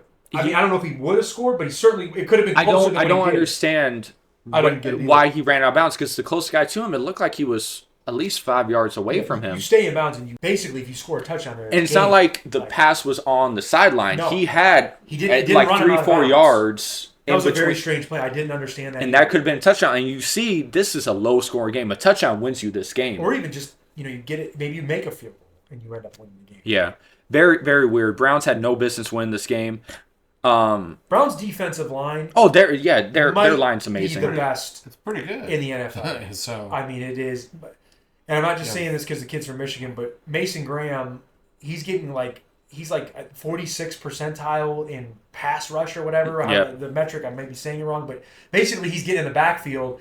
And then, oh, by the way, he's got Garrett on the edge. That might be the best DN. I mean, that is a defensive front, and I'm really excited to see them against the Lions. I'm actually worried about the Lions in that game. I think the Lions will win, but I don't think it'll be big. I think it'll be close. Yeah. Because the Browns' offense is crap. But that defensive line's no joke. What's the next game we got here? Broncos Chargers. This was a great game. Let's finish the other early slate game, Bucks and Jets. Oh, there we go, Faraz. Your team. Yeah. Give us the Buccaneers experience. 29-27 Buccaneers. I mean, it's just don't want to get accustomed to winning this way, but it seems like, the Buccaneers don't want to listen. It's not sustainable, but hey, you take them how you can, and they definitely stole victory from the jaws of defeat this past week. This is another day at the office for Baker and the Bucks. I think they like the close games. I think Baker wants to give them hope and just take it away. Yeah, it seems like it. It's pretty. This is how the Jets lose, though. Too. They're kind of like New York Knicks-ish. Like they blow it. They find ways to lose games. They're a Mickey Mouse organization. The Jets probably should have won the game. One thing I will say, I think Ibuka, for a rookie he's been unbelievable. Yeah, he's been unbelievable. I love the Jets coach, the old Lions coach, Aaron Glenn, marching up the field, dancing when they were scoring. It's been memed. It's amazing. It's pretty awesome. For the Jets to even be in that game at that point, because the whole game the Buccaneers were kind of blowing them out, and then what was the score? I don't know. They were by 2-3 scores. The blocked field goal obviously changed. Yeah. Changed everything. Made it 27-26 Jets, and then Baker came down and kicked the field goal. So the Bucs should have won that game more comfortably. Definitely should have. But hey, it's the NFL. They won. I mean, nothing else really. I mean, I'm going to touch briefly on next week's game for the Bucs because I have to take off here in a little bit. But it's going to be very interesting to see the matchup of 2 3-0 teams because the Bucs and the Eagles is going to be.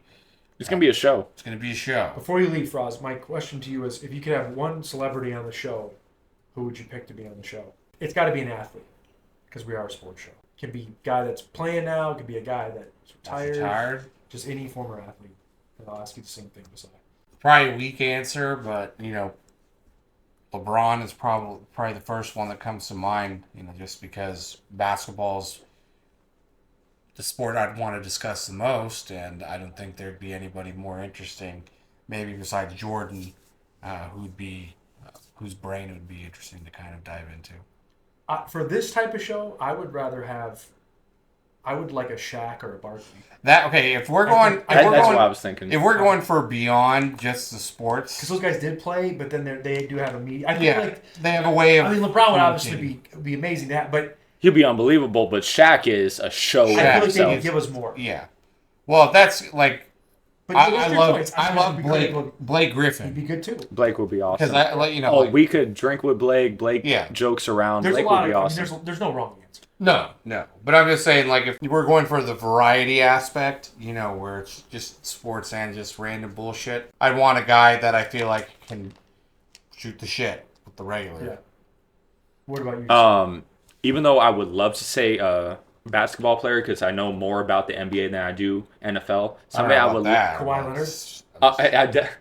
Right. Oh my man, that'd be crazy. Kawhi No, but Leonard. I would probably like to have Tom Brady on. I think he is not only a show in himself, he's very entertaining to talk to.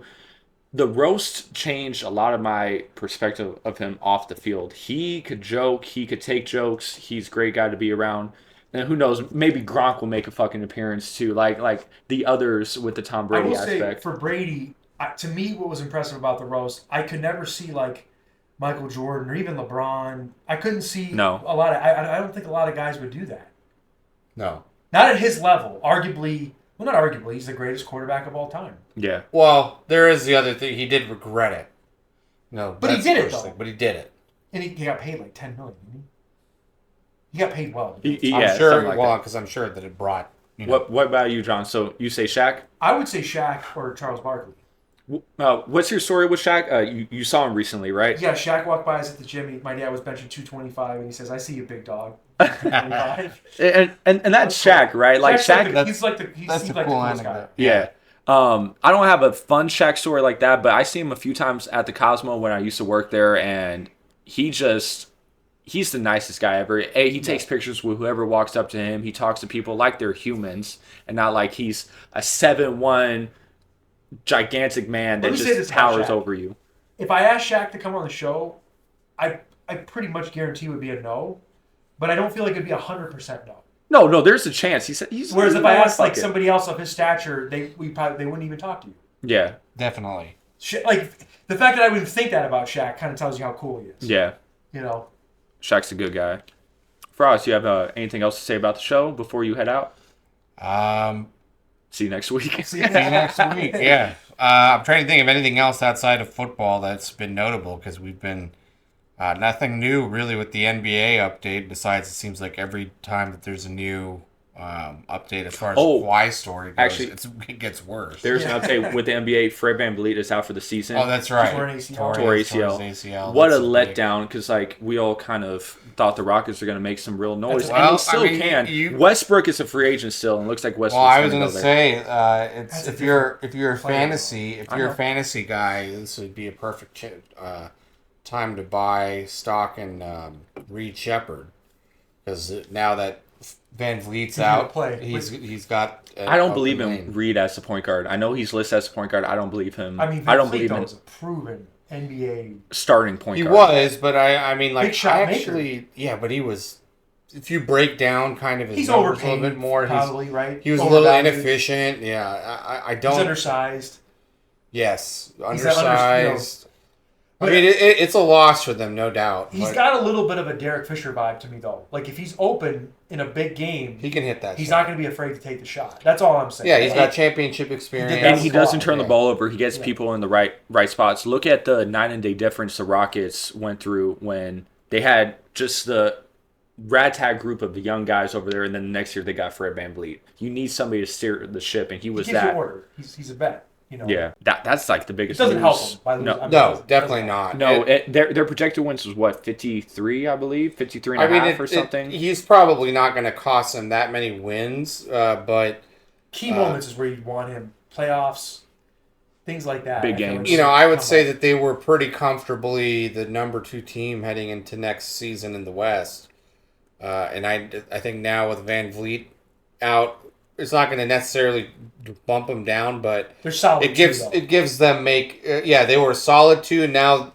there's a little bit of oxygen that you can kind of. They could Denver talk yourself. Maybe. Yeah, you could talk yourself. I think Denver Thunder clearly above. I think Thunder are clearly above them. I think Nuggets are clearly above them too. And now you could argue Rockets drop to a play-in. Well, a play-in. You could argue Rockets drop down to a play-in at the number 7 seed. I don't know, but I think that they have still too much talent, even without Van Vliet.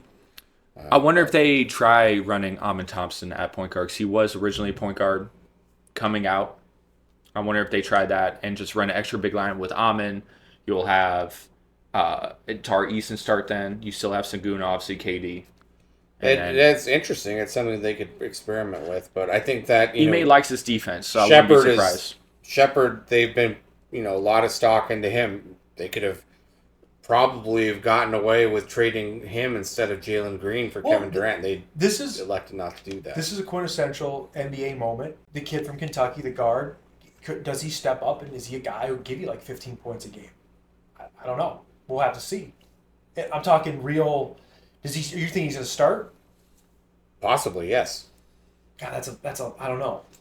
That's a big jump. In my opinion, I didn't think he looked great last year in the spot minutes he did play, but there was not much playing time for him. He's in his opportunity this year, though. This is his time. The thing is, every time that he has played, at least like at the G League level and Summer League, like he's been clearly. That's like, a different level, though, than NBA regular season. It is, but like he looks like he doesn't belong there in the sense of like I agree. He's a lot better than he's a cut above for sure. Yeah, he's a cut above the shooting that level. And everything, like no doubt about it. Broncos Chargers, getting back to the NFL here. Actually, it was a really good game. Broncos were kind of winning the whole game.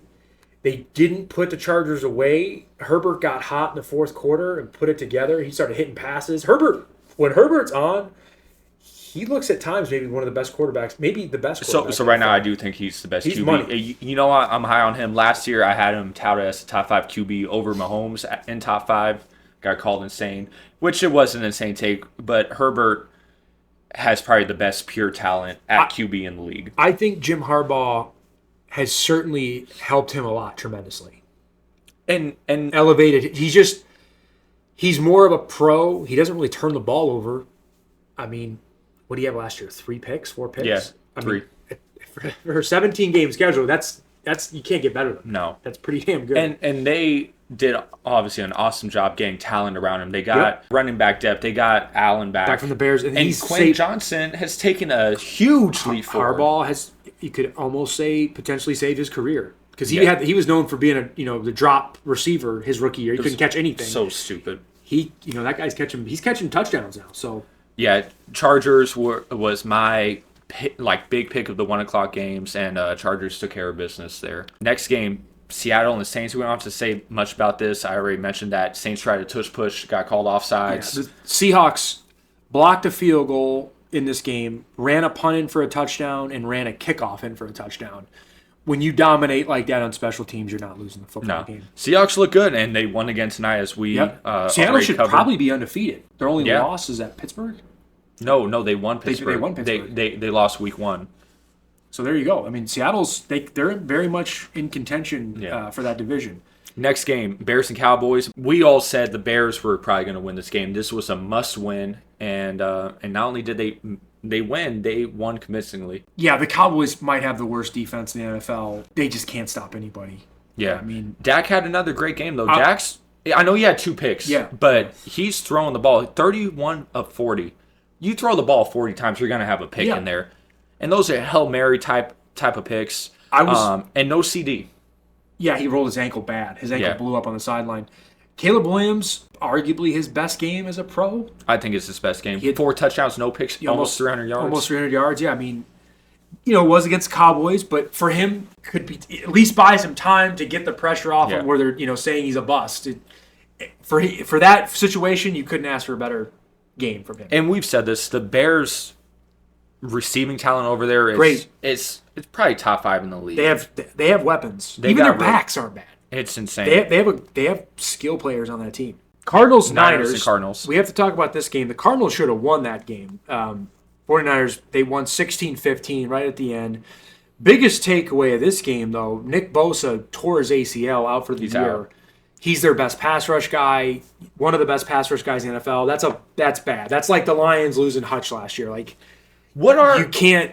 I don't know how they replace that. What's up with the water in San Francisco? Because their players get hurt left and right. This is like the NFL equivalent of what's happening with the Pelicans and their injuries. Just every player gets hurt. Everything I've said about the Lions, how they missed their window, the Niners have been doing that even longer than the Lions. And they just keep trying. When you get this close and you make a Super Bowl, and you lose, or you make a deep playoff run and you lose. And these players have to get paid These sometime. guys can't. And Nick Bosa, he's been hurt a lot his whole career. I think he's a bit of a steroid guy, so he's had problems. He had to miss his whole last year at Ohio State. Yeah. He had like a hamstring leg problem. No one really said what it was, but he missed the whole year basically. He's been hurt with the Niners a bunch. So, again, tearing your ACL, though, that sucks. I mean, it's going to hurt their pass rush. And I think this, no question, hurts their chances of winning the Super Bowl. I mean, not only that, they probably won't make the playoffs. Well, they're 3-0, though. I know. I don't think they'll win much more games. I don't know. They're 3-0. They're winning the division. I don't know. It's good. You're going to have to watch it. But that's one of those, you're just not – he's one of the top 5 pass rushers. You can't just replace that overnight. Next game, Chiefs and Giants. This was the Chiefs-Giants was the Sunday night game. Yeah. Chiefs 22-9.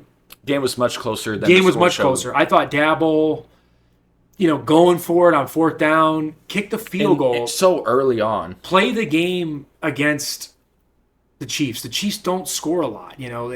Russell Wilson, he's finally done. Thank God. It's like, what are we doing here? At least give Jackson Dart a shot. Why did Dabble sprinkle Dart in? At the end of that game, he got 2 first downs. I know. Dart got 2 first downs on RPO with. What's the running back's name? For the Giants? Yeah. Scatterboo. I love watching Scatterboo. 2 first downs on RPO with Scatterboo and Dart, and then he's not going down on first contact. And you better be ready to come up and hit him. And then he got yanked. Russell Wilson came in on a 1st and goal, and it makes you wonder if the Giants started. Shout out to Alex here. If the Giants would have started Dart, what could have been? They'd probably lose the game, but maybe it comes down to one score single possession game. Yeah, I definitely didn't think the Chiefs were going to cover. It was arguable that they weren't even going to win this game. Yeah. And then, obviously, it looks like it was a pretty convincing win. There was a huge play where I forget who the receiver was on the Chiefs, but he caught the ball and he dropped it. And Hollywood Brown? And then the same exact play was the next play, and then he caught it. It was just like, what's the defense doing? Yeah. It's the only thing I'll say about this game that matters. It was a must-win for the Chiefs. They won the game. Yeah. They're not 0-3. They're 1-2.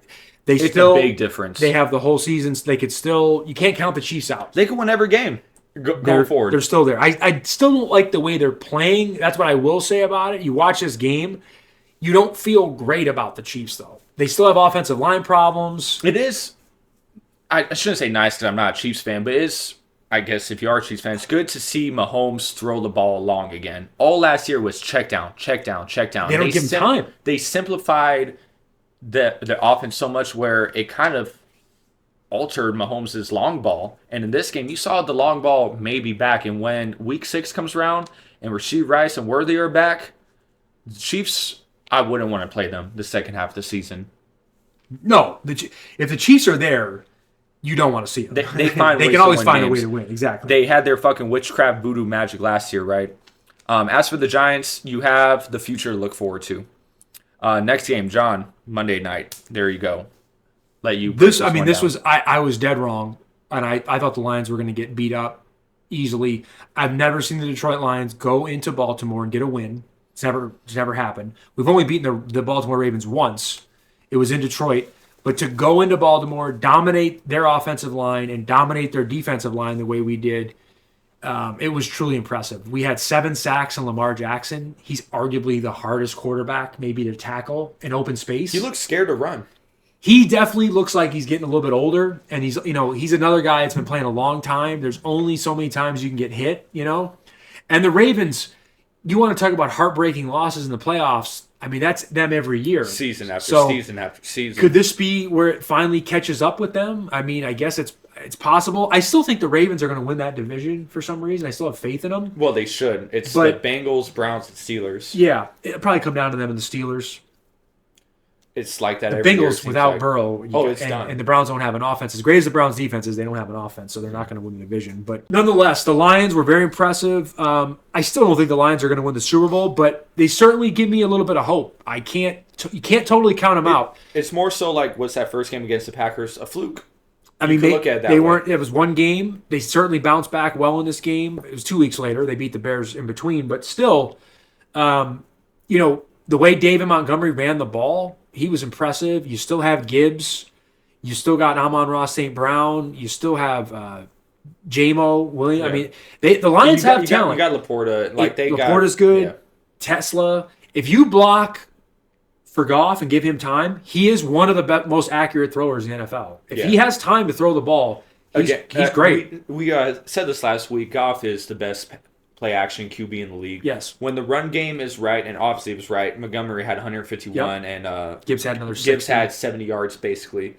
That's going to open up the field so much for the fun nonsense plays that kind of got Ben Johnson hired as a head coach. I also got to say, Dan Campbell, I mean, he has balls beyond belief. Fourth and 2, game on the line. Screw it, we're going for it. We'll call it. They complete it. I mean, sometimes we were worried about losing Ben Johnson. We were going to lose that offensive, capability and all the complex plays and everything he ran, the intricacies, and they look like they're just playing where they left off last year offensively. So that was our recap. So now we're going to go into the games going into this week. So obviously we just saw Seattle won 23-20 against Arizona. Seattle took care of business, closer than it should have been. Where are the Steelers and Vikings game? It says they play at 6:30, so they're playing Dublin, Ireland. They're playing in Ireland. Yes. So 6:30 a.m. West Coast time. That'd be 9:30 East Coast time. I'm gonna go. So Vikings are favored by 2.5 points. Which I don't know why. Probably because their defense. They're gonna get to Rodgers. I'm gonna go Steelers in that game. I'm not touching this game personally. Obviously, I'm a Steelers fan. I'll be biased, and I'll choose a money line with the, because it's good value. But it's not a home game. If they were at home getting this, for sure. It's weird that the Vikings are. I guess they're just saying the Vikings are so much better. I mean, they did. I guess they did. Steelers' defense isn't great. Yeah. In these games, though, where there's these weird kind of like I put this in the same category with the Chargers and Chiefs. It was in Brazil. These kind of neutral site games. Anything can happen. It is kind of, there's Rodgers could throw for 500 yards. Exactly. It wouldn't shock me if you put on a show.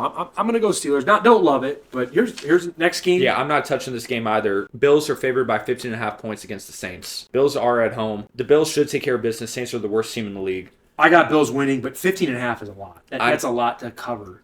I'm not touching this spread. I'm not betting that game. That's really all we have to say about that. Bills will win. Bills for sure. Cool. That game. Yeah. Next game, what you were saying, Chargers and Giants. Chargers at New York Giants. 6.5. 6.5. I might bet the Giants again. It wouldn't shock. I want to see Dart. I don't think the Giants will win, but I think they could for sure cover. And it wouldn't totally shock me if Jackson Dart had a great game. I will say this. It's unfortunate for him to start against that Charger defense with Jesse Minter. That's as a rookie quarterback to start against him. That's tough. He confuses. I mean, he stopped Mahomes.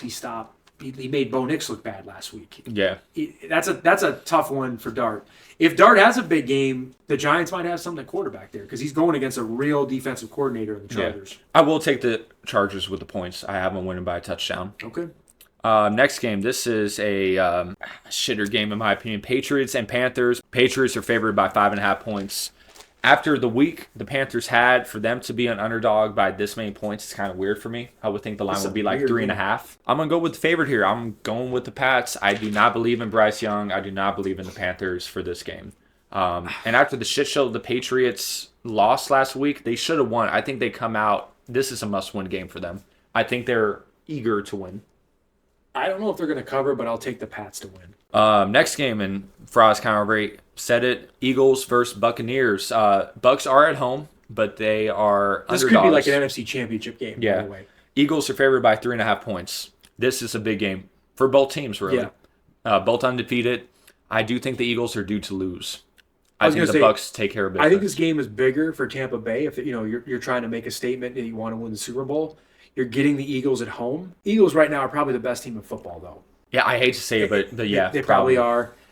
I hope the Bucks win, but I feel like the Eagles will somehow find a way to pull it out. I will say this: how the Bucks keep winning, it's not sustainable. I don't think the Eagles will give them the game that way. Like if the Eagles have a chance to win the game, they're going to take advantage and win. Yeah. I don't think they'll have this. Although it's the NFL. If Mayfield has the ball down one score, you can't. I'm going to watch that game. That game should have been Sunday Night Football or Monday Night Football. I guess they have to put some banger in the early slate because so far every game we went through isn't the best, right? This is better than Packers Cowboys, though. Next game, Texans-Titans. Texans, it's a must win, and they're favored by Both 7 these points. teams, whoever loses is Their out season's for done. sure. The Texans, if they want any hope of winning that division, need to win this game. I think Houston wins this game. I think Houston wins. Well, not only I think they have to win. 7 points is a lot though, but I will lay the 7. I think this will be a statement game from Stroud. John, you can open this one up. Lions play the Browns. Lions favored by 10 points. This, if you watch the Lions against the Ravens, everybody say, "Oh, of course they're going to destroy the Browns." The Browns have a great defensive line. Their defensive coordinator of the Browns is Jim Schwartz. He was the head coach of the Lions a couple years back. He coached Stafford. So he's going to be motivated to win this game, and he has the personnel to do it. I think the Lions win, but I certainly don't think they cover. The only way they do cover, the Browns do have Flacco. He's kind of been turning the football over. And you guys have a great secondary. If they turn the ball over, then things can get ugly in the NFL. On paper, though, I look at this to be a closer game than what people expect, but I think the Lions will eventually pull it out and win a close one. Browns had their miracle win last week. I think the Lions actually covered this one. This game's in Detroit, so that helps Detroit big time. If Yeah. this was in Cleveland, It's a different story. It's a different story, for sure. This is a weird line, too. I'm not touching this game. I will probably bet this one live. Commanders play the Falcons. Falcons are at home, but the Commanders only favored by 1 point. After the collapse the Falcons had last week, why are they only underdogs by 1 point? I know they're at home, but it's just a weird line for me. It doesn't make sense. I don't know. I'm That's a guessing weird Jaden game. Daniels is still out, but still after the If Daniel's not playing, that's why I see the lines that way. If he is playing, it would be higher.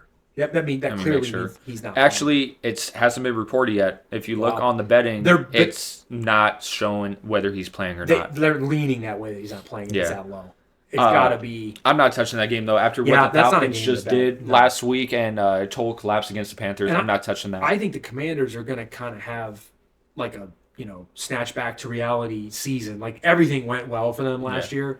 I don't think it's going to go that well this year. That's what I was thinking, too. But after them taking care of business last week against the Raiders in that fashion, I think when I think when Jaden Daniels does come back, it's gonna light a fire under their ass, and they're gonna win some statement games. Anyway, I'm picking the game. I'm gonna choose the Commanders to win outright. John, Commanders too, I'm guessing. I guess I'll pick the Commanders to win, but it does get hot in the Georgia Dome. God, Falcons, man. God. But they did look so. See, you can't get sucked up in I know. last week. See, the new game. You almost want to say take the Falcons. Penix isn't going to play that bad again. No, I know, He's right? not going to play that bad again. But I'm going to take the Falcons. Yeah. Screw it. This is going to be a great game. So opening up the 1 o'clock games, Colts at LA versus the Rams. Wow. Rams are -3.5. This is going to be a great game. This is going to show what Daniel Jones is made of. Is he going to be the real deal for the Colts? Can he lead this team to the playoffs if they win this game? I'm going to take the 3.5. The Rams should have won last week, but I'm laying the 3.5. Rams are winning this I'm game. with you 100%. I think this is the first time the Colts lose. Yeah, they're due, right? so. Next game, 49ers and Jags. Niners are favored by 3.5 points. I think the Jags go on a little win streak here. I think they win here 2 weeks, 2 wins in a row. If this would be a huge win for Trevor Lawrence if he could win this game on the road in San Francisco. I got to go San Francisco. They're expecting there to be points in this game, 47 points. Every Jags game has been 41 or less. I don't know if they'll cover the Niners, but I think they'll win. Yeah. They might win by a field goal. Got you. Yeah, I have the Jags winning outright. I think that's great value there, plus 145. Now the 1:30 slate, Ravens at Kansas City. Kansas City is the underdog, 2.5 points. This is not what we expected. I don't think anybody expected for week 4 we have 1 and 2 Ravens versus 1 and 2 Chiefs. Not at all. And I'm gonna go Baltimore. I think they bounce back. I don't have just great logic for it. I don't like the way the Chiefs, as bad as Baltimore has played, I don't like the way the Chiefs' offense looks. Mm-hmm. Mahomes doesn't have a lot of time. I don't know. They're kind of a pop gun offense at this point. So I just don't see. So the line's only 2.5. I know they're on the road, but how does Kansas City keep up with them? It was what was the score? I don't think the Ravens have ever beat them with this regime. I don't think Lamar Jackson's ever won it. But like, what was the score against the Giants? Like 6-6 at halftime. Yeah. Like, come on. See that I will say, like to me, the way the Chiefs played, yeah. if they play that way against how they played against the Giants, the Chiefs, if they play that way against Baltimore, I think Baltimore wins the game. Yeah, But 100%. we're saying this though, Baltimore, they just gave up 200 yards rushing almost to the Lions. I mean, I don't think the Chiefs have. But that the type Lions of have offensive running line. backs. The running backs for the Chiefs is Pacheco and Hunt. And their line isn't any good for run blocking. I have the Ravens winning. I'll take the 2.5. This is I hate to say locks of the week, but I just don't see how the Ravens not only lose this game, but 2.5. It's only a field goal. I'm taking the Ravens. I think that's an easy one. Really, that's the only line that all the games we went through that I really like. That's the game I like the most. Bears at Raiders. We could go to this game. Boy, well, I'm not going to this one. It should be some points in this game, but I think the Bears win. The Bears go on a little win streak, win 2 in a row. Raiders are 1.5. I will say this for it dropped to 1, an even 1. So, okay, for Caleb Williams, if he is good, he should win this game. The Raiders' defense is not very good. Except Crosby. Crosby finds a way to get to the quarterback at least 3 times a game. You know, the Raiders they're kind of, I hate to be negative because of the local team, and I root for the Raiders, but the talent level, I just don't see it on this ball club. Not that the Bears are amazing, but certainly the Bears have better offensive talent than the Raiders. Oh, yeah. I think this should be, if Caleb doesn't win this game, that's a bad loss for him. Very bad loss. To keep their season alive, they have to win this game. This is a must-win, too. Obviously, last week, they couldn't go down 0-3, right? This is a must-win. They have to win this to keep their playoff hopes alive. Next game, Packers and Cowboys. This is the one with the fireworks and drama, but it's probably not going to be a good game. It's in Dallas. It's going to be a lot of points. Jordan Love bounces back. I think Green Bay wins big in this game. I think they win by more than a touchdown as well. And I think Parsons gets his revenge. Yeah, big revenge game. It is. Although I will say this, though. Prescott hasn't been, bad. No, he's been... I feel like he's putting the ball on guys. They're not catching it for him every time. They're not really helping him out. If they were winning, he'd be in MVP contention. He's not playing bad at all. Prescott is not the reason why they're losing. No, he's been playing well. And if his name wasn't Dak Prescott, I think the media and probably fans would be talking to him in a different light. Or talking about him in a different light. His name's Dak Prescott. Comes with bags not only with what he is, but also the Cowboys. But he's been playing great. I have to give him his flowers. And to start off Monday Night Football, we have the Toilet Bowl. The Jets. Second Toilet Bowl, yeah. Yeah. Jets playing the Dolphins in Miami. Dolphins are favored by 2.5 points. Before I talk about the spread, the Dolphins revealed a new jersey. It's an all-black Dolphins jersey. Honestly, it's pretty sick. I wish it was for a good team.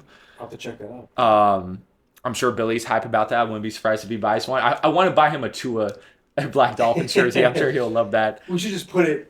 Just where he sits? Where Billy is. Billy was here. I think, I'm just going to say this for this game. If McDaniel loses, Mike McDaniel... He's fired. I think he's done. Yeah. Yeah. I mean, he to me, it almost sounded like he was going to get fired last week. But it ended up being a game, so he couldn't get fired. But you lose to the Jets... In Miami. At home, I don't know what... I mean... You can't defend that. That's a fireable offense at this point. This is a must-win game for both teams. I think Aaron Glenn's going to draw up a good defensive scheme for Tua and get to him every time. Tua might have another concussion. The Jets have been more competitive this year. The Jets should have a win. The fact that they're 0-3 is crazy. They should actually have a win. They probably should. Tyrod Taylor looked okay. Yeah, Tyrod Taylor's not bad. He's a solid backup. But just because of fireable offenses, the Miami has to win this game, so I'm choosing the Dolphins to not only win, I think they cover the 2.5. Gosh, I guess I'll go Miami, but that's a really reluctant. Yeah, right. I'm not high on that. And the other toilet bowl, Broncos versus the Bengals. Broncos are at home. They're favored by 7.5. They're gonna. Bo Nix comes back. He's gonna have 3-4 touchdowns. They cover the 7.5. Also, the quarterback for the Bengals, he's turning the ball over. What he did in his first start when he came in.